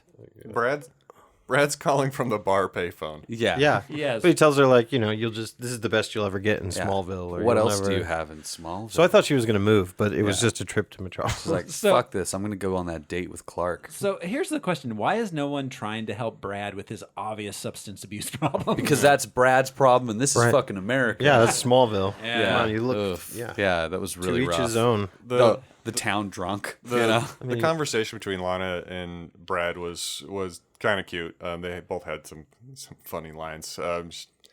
She says, "I'm busy," and he says, "Doing what?" She says, "I'll think of something." Yeah, that was cute. That was great. And then use that. Then later, you better start appreciating old Brad. Yep, old Brad. Old Brad. Will you listen to me? Meanwhile, Superman's getting drunk, flicking peanuts. Yeah. Like bullets. Yeah, just straight up sitting in a bar. Yep, that's just what he does now. Their bottom shelf, whatever. He's drinking Red Label. Yeah. Which, by the way, I endorse fully. Yeah. But that was good scotch. But it'll get he's Superman American, drunk. man. Yeah. Like, But yeah, why would he need Blue Label or any of the fancy shit? He's like, dude, I'm just getting pissed drunk over here. Don't talk to me. Yeah, and it's funny that he doesn't like grab a few bottles of liquor and then like fly up to some high point to sit above us or He like sits in a bar. Yeah. Just to terrify the patrons. Well, no, I mean, it was business as usual until he got pissed. But everyone was just like it was like a TGI Fridays for a minute. And by the way, Superman has never looked cooler. Yeah, I mean, loved it. Well, and with also the 5 the o'clock, contrast, the on 5 o'clock shadow, the costume, The costume color, got darker. you know? Yeah. Oh yeah. Not dirtier, darker. Well, His, and his it's like, hair was looking. Yeah, he had the like Mr. dirtier, Fantastic. a little gray on the Yeah. side. Yeah. Doctor Oh, Strange. he looked badass. he looked like kind He of really like did a look badass. chimney sweep Superman, but in a cool way. Yeah, you know? totally. Well, and Chris Reeve got to act. Yeah. I bet that was fun. Because It was the most interesting Superman's been in any There was a lot of movies. physicality, and we'll get to that. Yeah. Of him Yeah, acting. we will. Yeah. Yeah, so Lana arrives in a cab and Ricky approaches him, saying Superman's just in a slump. You're just in a Oh, slump, yeah, that's Superman. right. Yeah, you'll get it Just back. in a It's okay. slump. Try. Please get better. She's like, no, don't talk to him. He's dangerous. But he jumps gonna Try stab you. Zumba. he starts calling Superman. He's like, "Excuse me, Superman. It's me, Ricky from Smallville." It's just like Lois at Niagara Falls. Yes. It's like, "Hey, Superman, it's me, Lois Lane." It's me. He's like, I'm a fucking god. Right. Superman flies away, Ricky's words ringing in his ears. He lands in a junkyard and the workers run away, which was a good call on their part. Yeah. Well, what a fantastic scene. So this scene is great. Yeah. So is he metaphorically fighting himself? That was my big question. Until it started getting real. It's Fight Club. It's Fight Club, you guys. Was So he's this- Okay, that's fighting what I himself, thought. But then, but also metaphorically fighting himself. okay. I mean, that's what I thought. He's physically doing all this dumb shit, is what I read it as. So, Well, okay, yeah, Clark has taken some hits. but he doesn't. Again, Does he? He metaphorically, doesn't I guess. physically. Does he actually split into two physical No. beings? No, so that's Fight Club. Is Well, what I we interpreted it might be as. wrong. There was like What this is it? glowing light on his forehead before it happened. So there was Yeah. like a strong visualization of this. How many fucking powers did Superman have at the end of the last movie? Oh, Yeah. Can we add to this Yeah. list? Is this power number? 28. Yeah, it's an effect of this kryptonite with the tar in it, but he can split himself into two. He undergoes mitosis or whatever. Is that mitosis? It's been a while. Is it? Oh, You're our- yeah. I Cell don't. division. I'm still unclear. I'm under the impression that it was just a psychological Right. Metaphorical Yes. thing, fight. Right. metaphorical fight. He's yeah. I think fucking so, too. tripping balls. It did not actually physically separate into Right. two people. That's Right. just my interpretation. I don't Well, know. I think that's all. Okay, I then we're on the think that same makes page. the I just- most sense. Yeah, I didn't think it was the other. But he does say something hilarious when he's beating up Clark. He's like, "Didn't you always want to fly, Kent?" Right? It's like he always could fly. dude, always yeah. could. He's you. Yeah. That's a made up name. You're drunk, Superman. So yeah. So it's a fun battle, though. It is, Yeah. and it looks great. Like there's shots of both their faces showing. Oh, you can see there's some clear green screen effect going Yeah. on, which is it's kind of cool to see how much work they put into it and to still see kind of the lines blurred on the edge. Just I don't know. I love that kind of stuff. There was that shot of Clark choking Superman from behind, and obviously they weren't his hands because he's the guy being choked, but they were huge. They looked like the man hands from Seinfeld. They were so terrifying. Big. They were so much bigger. They dropped the magnet. Yeah. He got magnet, like hammered in like a nail into the ground. And he stood there waiting for it, just like the Superman stood there waiting for the tires. Like after the first tire came down, he's like, "That's right." He threw tires at him. Like, it was funny watching him wait. Clark went through the trash compactor. Yeah, that was freaky. Like the earthquake with Lois and the grinder. Oh that was Yeah. genuinely disturbing. Yeah. The sounds and the shaking, the shuddering of that big cage. There's a few things in this movie that are generally disturbing. We'll get to another one. A lot of mechanical visuals that were interesting. So, then Clark bursts forth, strangles Superman to death, or Bizarro until Superman, he disappears. Until he disappears. Yeah. Then he pulls his shirt open, and he is once again the Man of Steel. And his shirt is like back in the original color scheme. It's back it's perfectly clean. So was he just normal Superman at the bar, or are we like seriously though, flashback Fight Club style? Was he looked like Superman the whole time? Oh, did he look was that to just them like, the way he looked to us? Yeah. I mean, I wonder. Or did he like quick shave as he became Superman? Yeah, I mean, Is he like a 5 that's a o'clock shadow power. That's a that power. whole Yeah, time? instant shave. The mirror and the laser vision. He maybe just can do that. Yeah. Instant dry cleaning is also one of his powers. That's true. Yeah. Also the fastest typist, except for in this movie. And then he flies back to the oil tanker for his Donald Trump moment. Yeah. Like, wow, yay, Superman, you solved that problem you started. Yeah. Thanks a lot. Thank you. Wow, how would we have dealt with that oil spill you made without I am you? the chosen one. Right, exactly. And he just blows the oil back into the boat. Right. Yeah. Just oil. Which just the oil. Just the oil. Totally yeah. works. That's physics for Some you. dolphins like, fuck yeah. Sucked into the hole. Then he visits Ross's office. He sees a video showing that they're at the ski scraper. Oh, yes. I like that. The he ski flies scraper. through the missile defense. Yes. The freaking Atari missile not yet. defense. Oh, I Not thought that yet. was no. No, he that's when like he goes to the Grand Canyon, right? Oh, All right. that's at the other base. That's right. Okay, yeah. This so time many he just bases. he goes to Ross's office. Sees a video showing that they're at the Grand Canyon. So meanwhile, We are here. yes, Right. The Grand Canyon. in the canyon, they're flying in balloons. Gus does not want to float down to the bottom, so he gets on a donkey. because he says, "I just don't believe a man can fly." Yeah, that was a great line. Totally. That's how you get to the bottom of the Grand Canyon. Yeah. Or in a helicopter. You know, why did they just take a fucking helicopter? By the way, why balloons? Because they're super.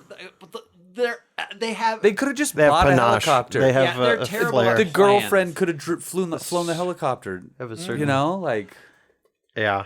So Oh, and I love they built this supercomputer based on the same scraps of paper that Richard Pryor had pulled out of his pocket. So nobody bothered to make a schematic out of all of his notes. No. They just sent an envelope with like a cigarette pack and a napkin, and they built those things. I'm sure a they bunch of taped them together Teamsters. and 'Cause he's like, Yeah, like a yeah, bunch of for Teamsters. sure. Yeah, they taped. like, It didn't look like it. right. they do good work, those guys. Yeah, they do. How do you think they got all those wires in there, man? Yeah.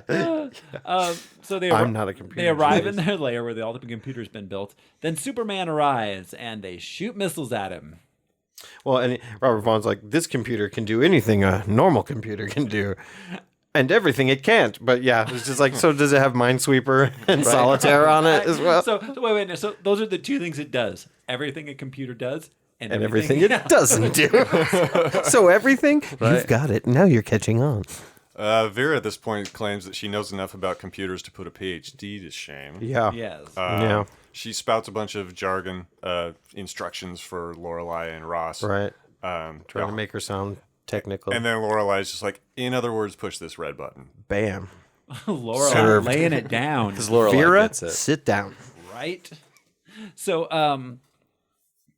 then they shoot a really big missile at him, which Yeah. Like a stealth missile? Oh, what did they call it? They called it the... MX missile. Yeah, the yes. MX. Hits The- him The rest were just rockets, apparently. Yeah, just regular. Yeah, but with the cool video game. Yeah, screen. the Atari designed video game missile rocket defense system. Yeah. Yes. That was fun. I would play that video game though. Oh, totally. With the music. They were getting, and did you notice that there were points? Like you got points for hitting Superman? Oh or yeah, whatever? there were points on that. Yeah. It's like, what was the other score? Like the missiles. How did you get points? Yeah. Well, I have to, still there. Whose are the other points? The Superman graphics were really good for 1983. Yeah, it was surprising. That was like yeah. NES, like it was SNES. not a playable video game. I couldn't believe Richard Pryor could make a video game. That like was a cutscene. Yeah, they were like, we're gonna have to spend a lot of money to make this, you guys. We're getting in a movie. Right. Superman falls to the floor of the Grand Canyon. At the same moment, Gus arrives at the computer via donkey. Superman's okay, though. They arm the defenses. Lorelei is confused that he doesn't recognize her, but he tells her, that wasn't me. Damn, that's cold. Yeah. Hi, honey. He ghosted her to her face. Right. I don't know you, lady. But what about the other night? And she's great. I didn't have enough. He's a little... I'm sorry, that wasn't me. That guy's gone. Yeah, he's a little pissy. Like, I don't know you, lady. Yeah. Well, right, and then he's like, "That guy's gone." Like, what some gaslighting bullshit is that? Right? It's like, oh, so metaphorically, it's gone for you, but you actually slept with me. And she's like, dude, this was 2 days ago. Right. I was on the fucking Statue of Liberty in Metropolis. I'm glad you've changed. I'm glad you're living your authentic life, Superman. You're right. I interacted with your super penis. Right. And I don't even have just a got journalism awkwardly degree. close. He probably was just like, They're just Superman. I don't know what to do.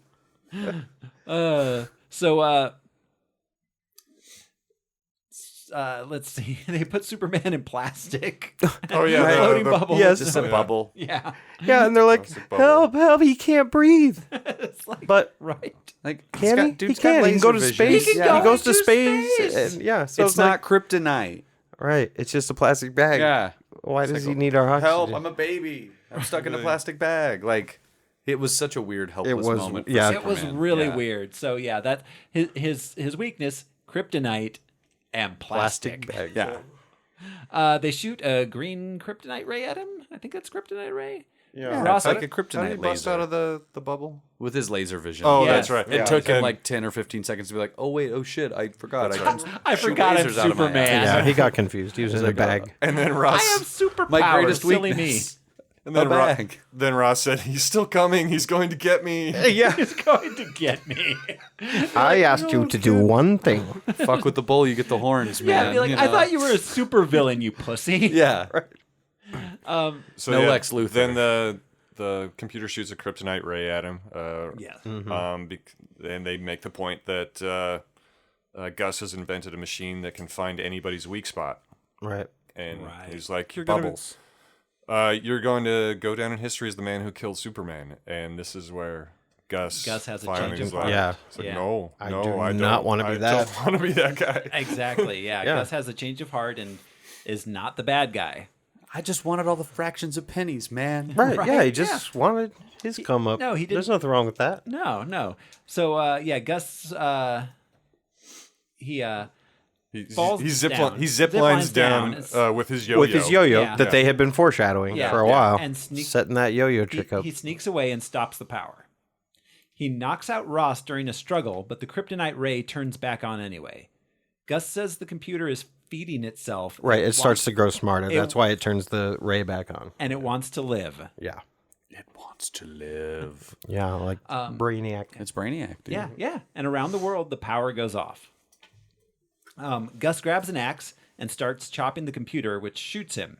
Superman retreats, and the computer sucks in Ross's sister, turning her into a robot in a scene which I had blocked out of my memory. Yeah, I forgot about it too. No, I remember That this freaked me out as a kid. It's very It was a Borg cool scene. assimilation. Yeah, Yeah. very Borg. Yeah. I remember that computer Yeah. lady in my nightmares Yeah. from like when I was like 7. Just before Just that, like Lorelai use the home row keys. Just before that, Lorelai had another genius moment.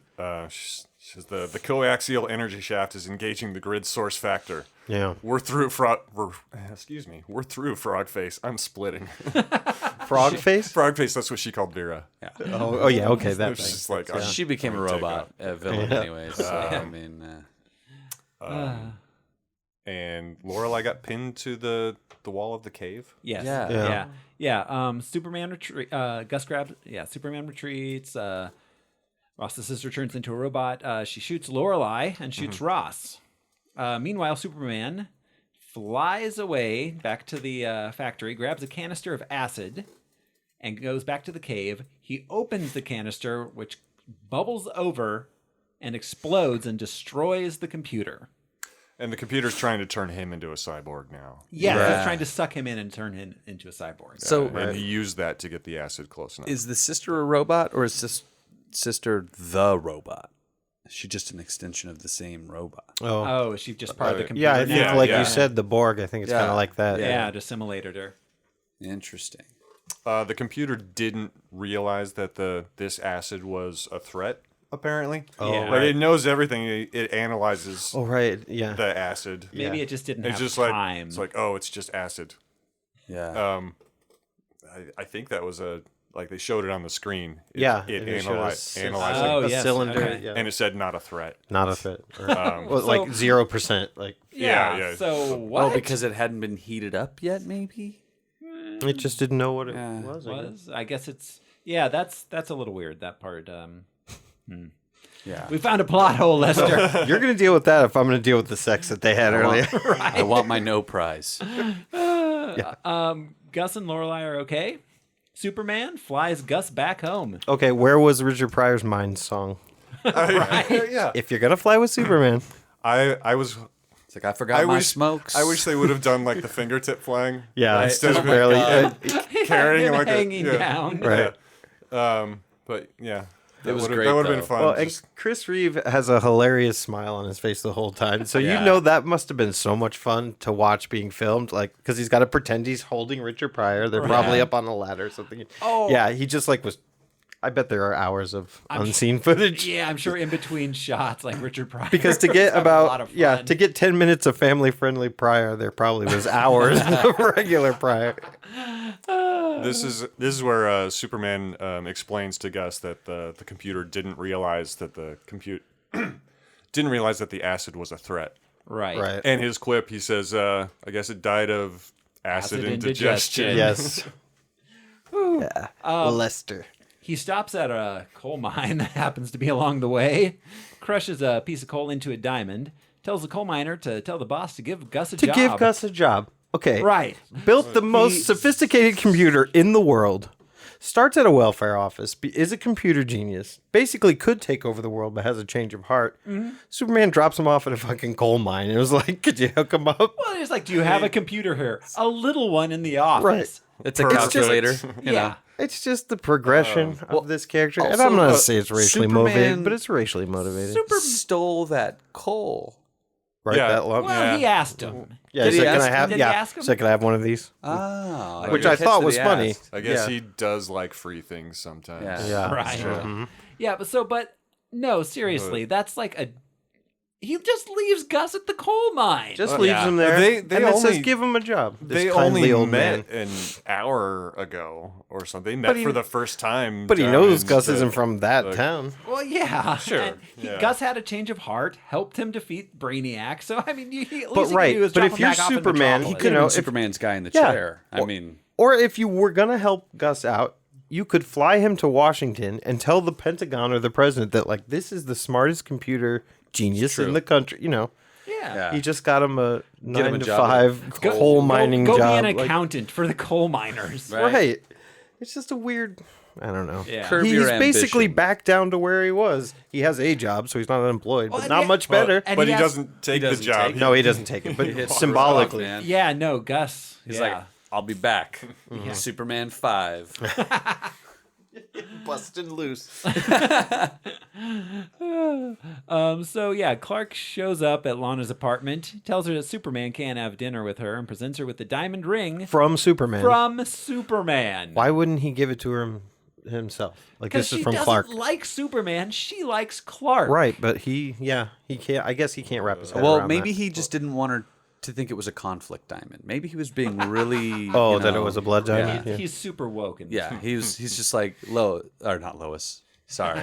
Well, it could have even she been. does a bunch of cocaine. She's not going to give a shit. It could have been the same story, like Superman crushed this coal and made a diamond, and I want you to have it. God, that's got to be worth so much more than a regular diamond. Yeah, like right. this was crushed by an alien. And it was Right? cut. Yeah. It was already cut. He put it himself in the band. Right? Like coal turns into diamonds. That's interesting. Millions of years, billions of years. But this was an alien. An alien crushed this. Right? So then Brad shows up and tries to punch Clark. Clark dodges, and Brad kind of fumbles himself into beating himself up. He catches, he like tosses him onto the cart, and he rolls back into an elevator. Yeah.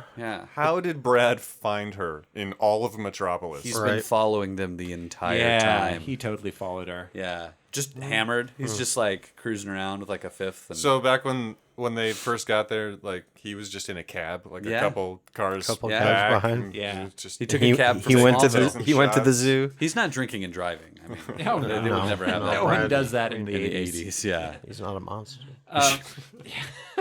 Back at the Daily Planet, Lois is back from the Caribbean. She blew the top off a Caribbean scandal of some sort. Yeah, probably a honeymoon racket or some giant well. Is she sunburned? Yeah, absolutely. Wicked. Yeah, that's just oof. Cocaine burns, man.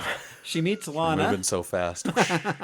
She meets Lana, Perry's new secretary, and they have a moment. When they shake hands, Lana does the weird handshake where the top of her hand is like exposed, the visible. Ladylike handshake. Yeah, to show off her ring. To show off the ring. Yeah. That's what women do. To each other. Oh yeah, that was. I saw it in a movie once. Meow. It was not a regular handshake. Yeah, their status. She wanted to show her status symbol. Very pointedly wanted to show off her ring. Lana doesn't know that Clark is Superman. Right. No. And Lois doesn't know anything because she had her mind fucking erased. So she doesn't even know why she should be jealous, but she does feel a little jealous. She does feel jealous, absolutely. Yeah. Like seriously, Superman, who knows what the side effects to that are. But yeah, so this is an interesting little situation, which I'm sure we will see in the follow-up movie. Yeah, they're definitely going to address the Lana Lois. The Lana Lois dichotomy. Yeah, I'm absolutely. Sure this next movie is going to be a really dramatic. They're going to break it wide open. Yeah, a romance film. It's going to be fun for me because I've never seen Superman 4. Quest really? It's an office workplace romance. This will be my first time. Now again, like these others, I feel like I remember that one the best, but I've been wrong so far every single one of these movies. I definitely remembered the first two the best. The 3 and 4 I saw the least. Yeah. Well, 3, I don't know. I saw a fair amount of 3. There was a lot of stuff in 3 that came back, but 4 I think I maybe saw twice. The Russian Superman is pretty funny. Yeah. It's been a long time since I've seen it. Let's not forget though that the final scene of Superman 3, he flies back and leans the Tower of Pisa. Yes. Further upsetting shopkeeper ruining, who has updated all of his inventory to be he sculpted new, not leaning towers. Exactly.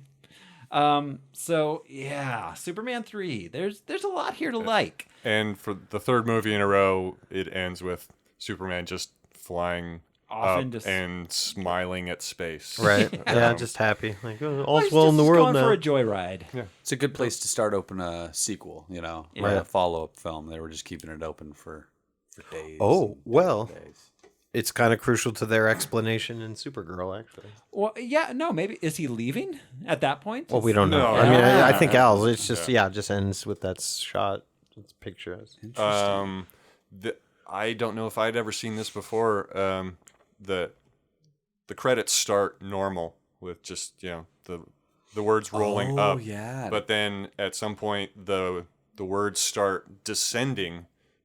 Sort of in reverse Star Wars fashion. Yeah, Star Wars-esque. It's not the plate style, but it's still similar in like the formatting and everything of it. It's really interesting. I didn't watch. Interesting. Yeah, because they were like on like a descending, rolling. It looked like cards rolling down. I think not Star Wars, where it's like printed on the plate, rolling down. Yeah. Right. Huh. Yeah, it was really. Immediately, I was like, "Holy shit, that's very Star Wars of them." Yeah. Neat. Yeah, I wonder how much money this compared to Star Wars they spent on special effects. Oh, and they were just throwing money at the effects in this movie. Oh yeah, they definitely were. They put what was 39 million? Yeah, you said they made 59 million, which is a good. They made money. At least it made money. Yeah, exactly. It wasn't what they were hoping for. It was definitely the least successful thus far. Yeah. Crazy. So, like I said, there's a lot here to like. Your sound went? Yeah, my audio keeps dropping out. So, there's a lot here to like. There's some obvious failings. So the big question is, where do we put it on the list? To remind everybody, we have 7 so far. We're probably just a few away from not being able to go through the whole list. But This is my least favorite part, and I've been thinking about it all week. Yeah. Trying to figure out where to place it. Right? Yeah. So we have the Superman 1's still at number 1. Yeah. We're starting at the top. Last week we started at the bottom. But Superman 1's at number 1. It's definitely not the best one we've seen so far. I don't think that's even in question, right? Yeah, it's not Definitely number 1. Is it better than Batman 66? No. I don't think so. Is it better than Swamp Thing? Maybe. It's heavy on the comedy, but the comedy delivered. It's got Richard Pryor in it. It did. Yeah. So let's say this: is it better than Superman 2? Yeah. No. Well, shit. Yeah, that's hard too. That is hard because I like Zod. Yeah, because if I'm gonna, this is what's been bothering me all week long. Right. Okay. I don't think it's better than Superman 2. I don't know. Like, is it better than Superman and the Mole Men? Yes. Without question. So it's going somewhere between from after Superman 2 to after Batman 66. So no, Superman and Swamp Thing. Yeah, somewhere in this area. So, all right, So I guess, does it unseat Swamp Thing or Superman 2? Yeah. My vote is for unseating Superman, or not Superman 2, going behind Superman 2. This is worse than Superman 2. Okay, but better than Swamp Thing? Well, because Swamp Thing is far... We put Swamp Thing above Superman 2. Superman 2. Swamp Thing's number 3. Swamp Thing's number 3. Superman 2 is number 4. Oh, I see what you mean. Yeah. So, I think, put it at number 4. Superman 2 is currently 5 4. Superman 2 is currently 4. So let's put it at 5. 5. Yeah. Put it at 5? All right. All right. So Superman 3, we're putting it at number 5.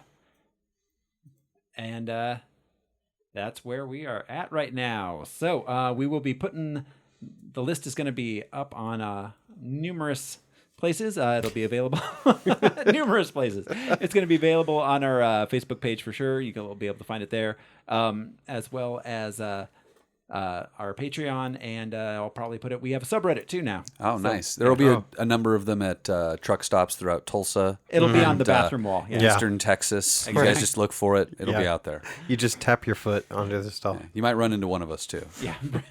Brad will write it down on the bathroom wall of various bars. So, well, all right. That's it this week, guys. I am Throw Smiley, one of your hosts, and I just will blow that oil right back in the tanker. I had nothing this time. I'm Josh Cece, and I also carry a tactical yo-yo. I'm Brian Lesh, and I'm going to try and get Brad some help, you guys. I'm Alaric Weber, and I'm still the prettiest girl in school. Oh, you are. Thank you, everybody. We'll see you next week.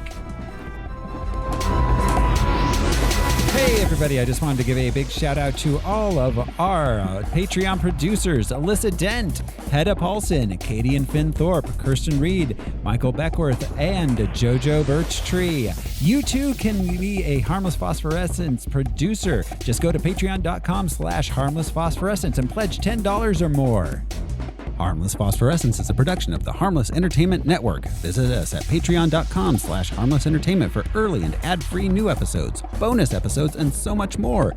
Follow us on Twitter, Instagram, Reddit, or Facebook to get the latest news, participate in polls, or just let us know what you think about the movies we're watching. You can also send us an email at harmlessentertainment@gmail.com. Thank you for listening, and be sure to tune in next week.